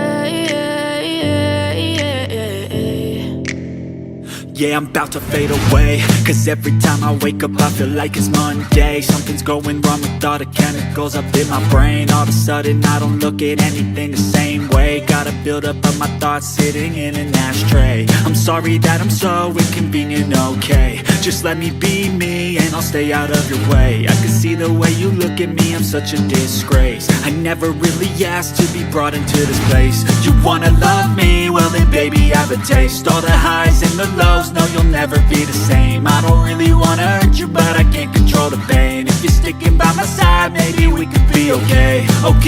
Okay, maybe you could be the change I need today. I promise that I've never felt this way. I really hope that you will choose to stay through all the pain. I know you told your friend you're not okay, and tell me what's wrong and why you never said you felt that way. And guess you try to stay strong and fake a smile until I look away. But I've known you too long, it hurts to watch your blue eyes fade to gray as you fade away, as you fade away, as you fade away.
Try to stay strong and fake a smile until I look away.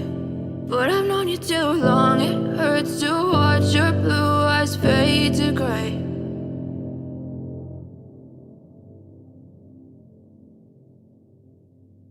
I know you told your friend you're not okay, and tell me what's wrong and why you never said you felt that way. And guess you try to stay strong and fake a smile until I look away.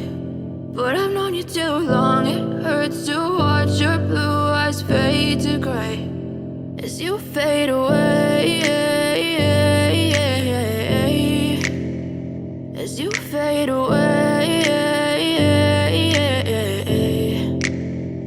Yeah, I'm about to fade away, cause every time I wake up I feel like it's Monday. Something's going wrong with all the chemicals up in my brain. All of a sudden I don't look at anything the same way. Gotta build up of my thoughts sitting in an ashtray. I'm sorry that I'm so inconvenient, okay. Just let me be me and I'll stay out of your way. I can see the way you look at me, I'm such a disgrace. I never really asked to be brought into this place. You wanna love me? Well then baby, have a taste. All the highs and the lows, no you'll never be the same. I don't really wanna hurt you, but I can't control the pain. If you're sticking by my side, maybe we could be okay. Okay, maybe you could be the change I need today. I promise that I've never felt this way. I really hope that you will choose to stay through all the pain. I know you told your friend you're not okay, and tell me what's wrong and why you never said you felt that way.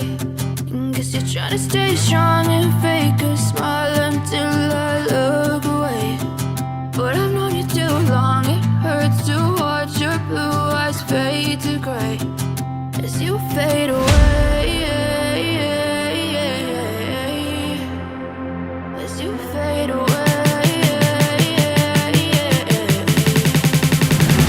As you fade away.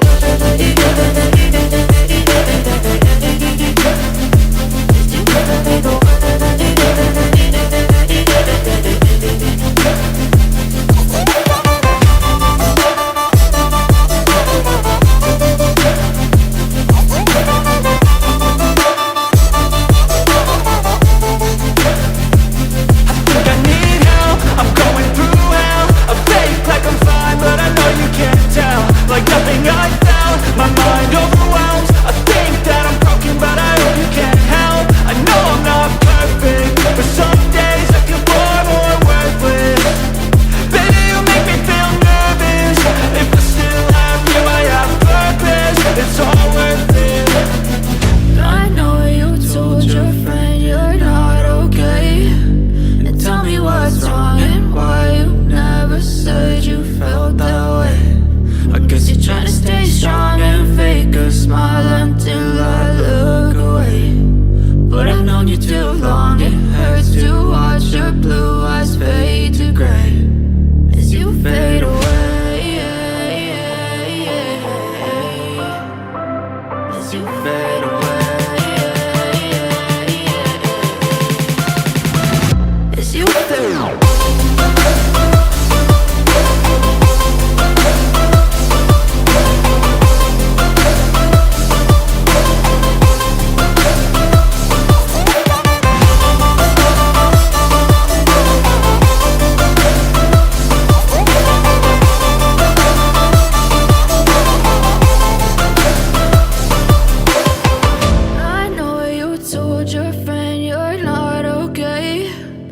Tell me what's wrong and why you never said you felt that way.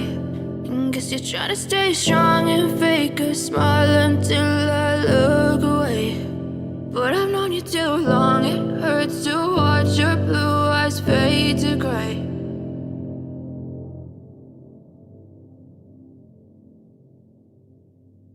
I know you told your friend you're not okay, and tell me what's wrong and why you never said you felt that way.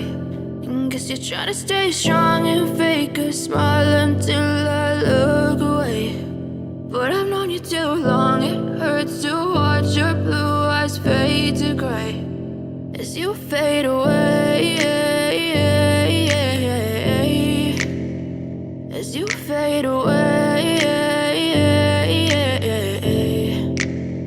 Yeah, I'm about to fade away, cause every time I wake up I feel like it's Monday. Something's going wrong with all the chemicals up in my brain. All of a sudden I don't look at anything the same way. Gotta build up of my thoughts sitting in an ashtray. I'm sorry that I'm so inconvenient, okay. Just let me be me and I'll stay out of your way. I can see the way you look at me, I'm such a disgrace. I never really asked to be brought into this place. You wanna love me? Well then baby, have a taste. All the highs and the lows, no you'll never be the same. I don't really wanna hurt you, but I can't control the pain. If you're sticking by my side, maybe we could be okay. Okay, maybe you could be the change I need today. I promise that I've never felt this way. I really hope that you will choose to stay through all the pain. I know you told your friend you're not okay, and tell me what's wrong and why you never said you felt that way. Guess you're trying to stay strong and fake a smile until I look away. But I've known you too long, it hurts to watch your blue eyes fade to gray as you fade away. As you fade away. As you fade away.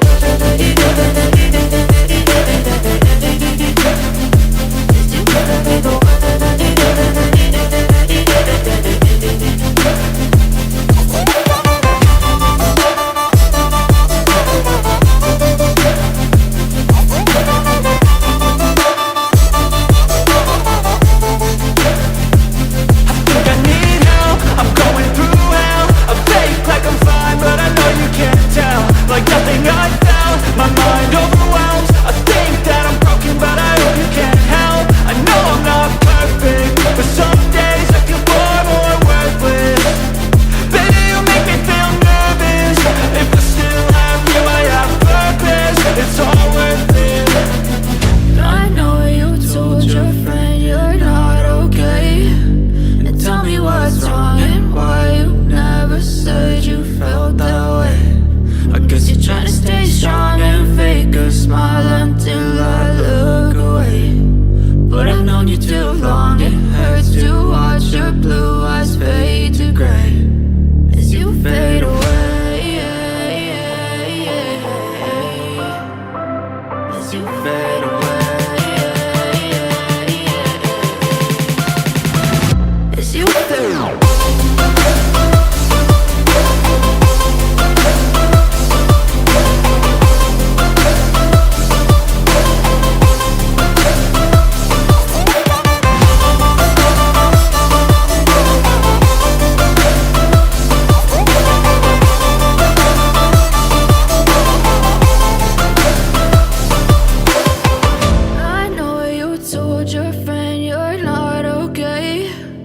Tell me what's wrong and why you never said you felt that way. Guess you're trying to stay strong and fake a smile until I look away. But I've known you too long, it hurts to watch your blue eyes fade to gray.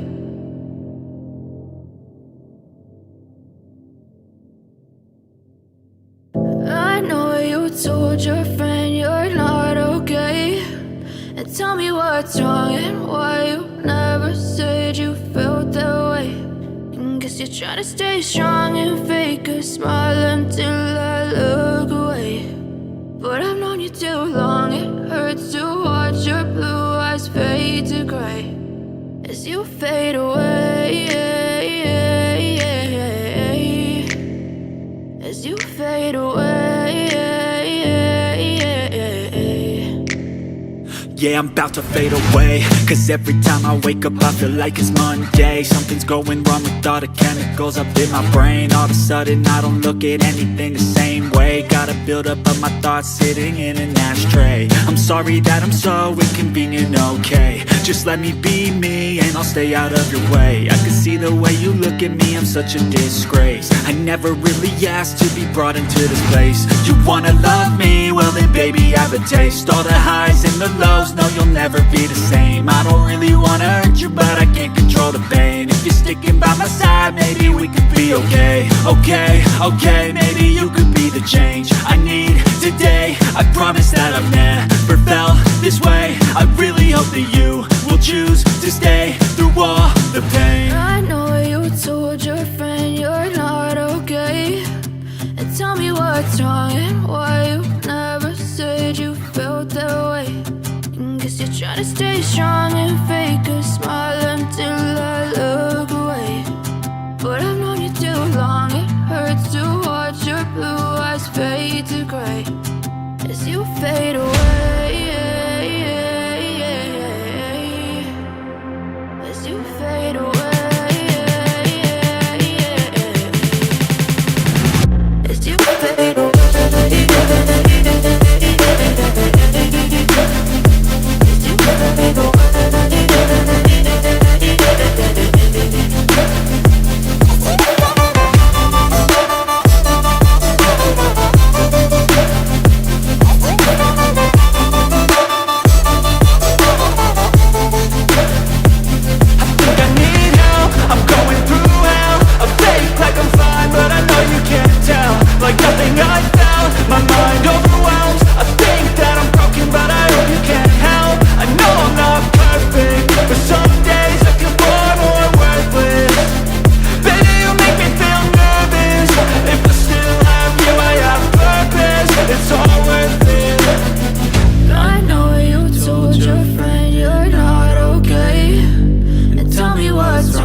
what's wrong and why you never said you felt that way. Guess you're trying to stay strong and fake a smile until I look away. But I've known you too long, it hurts to watch your blue eyes fade to gray.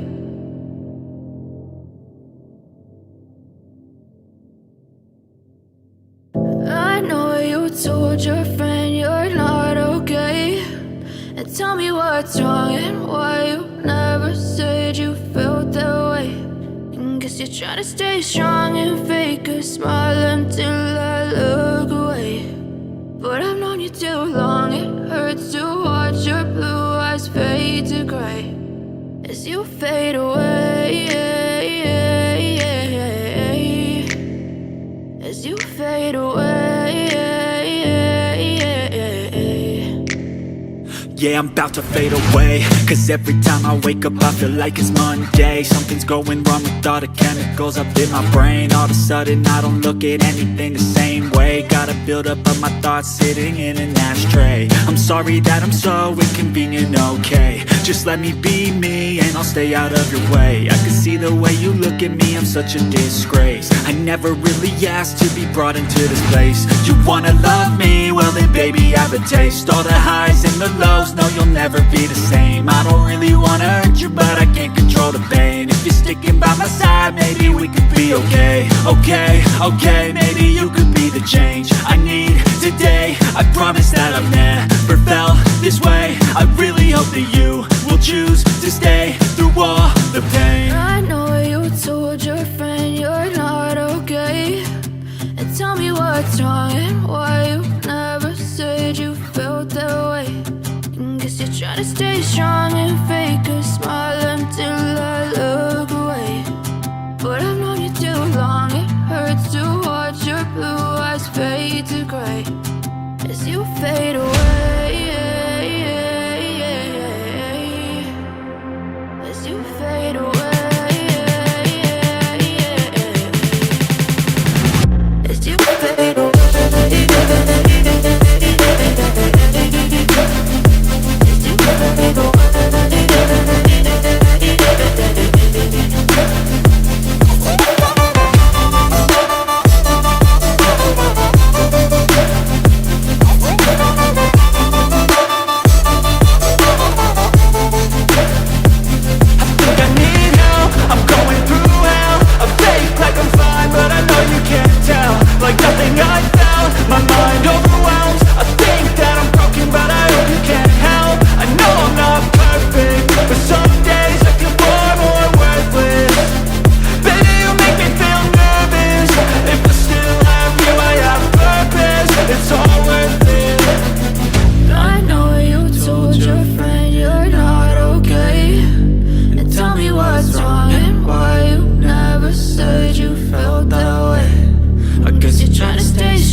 as you fade away.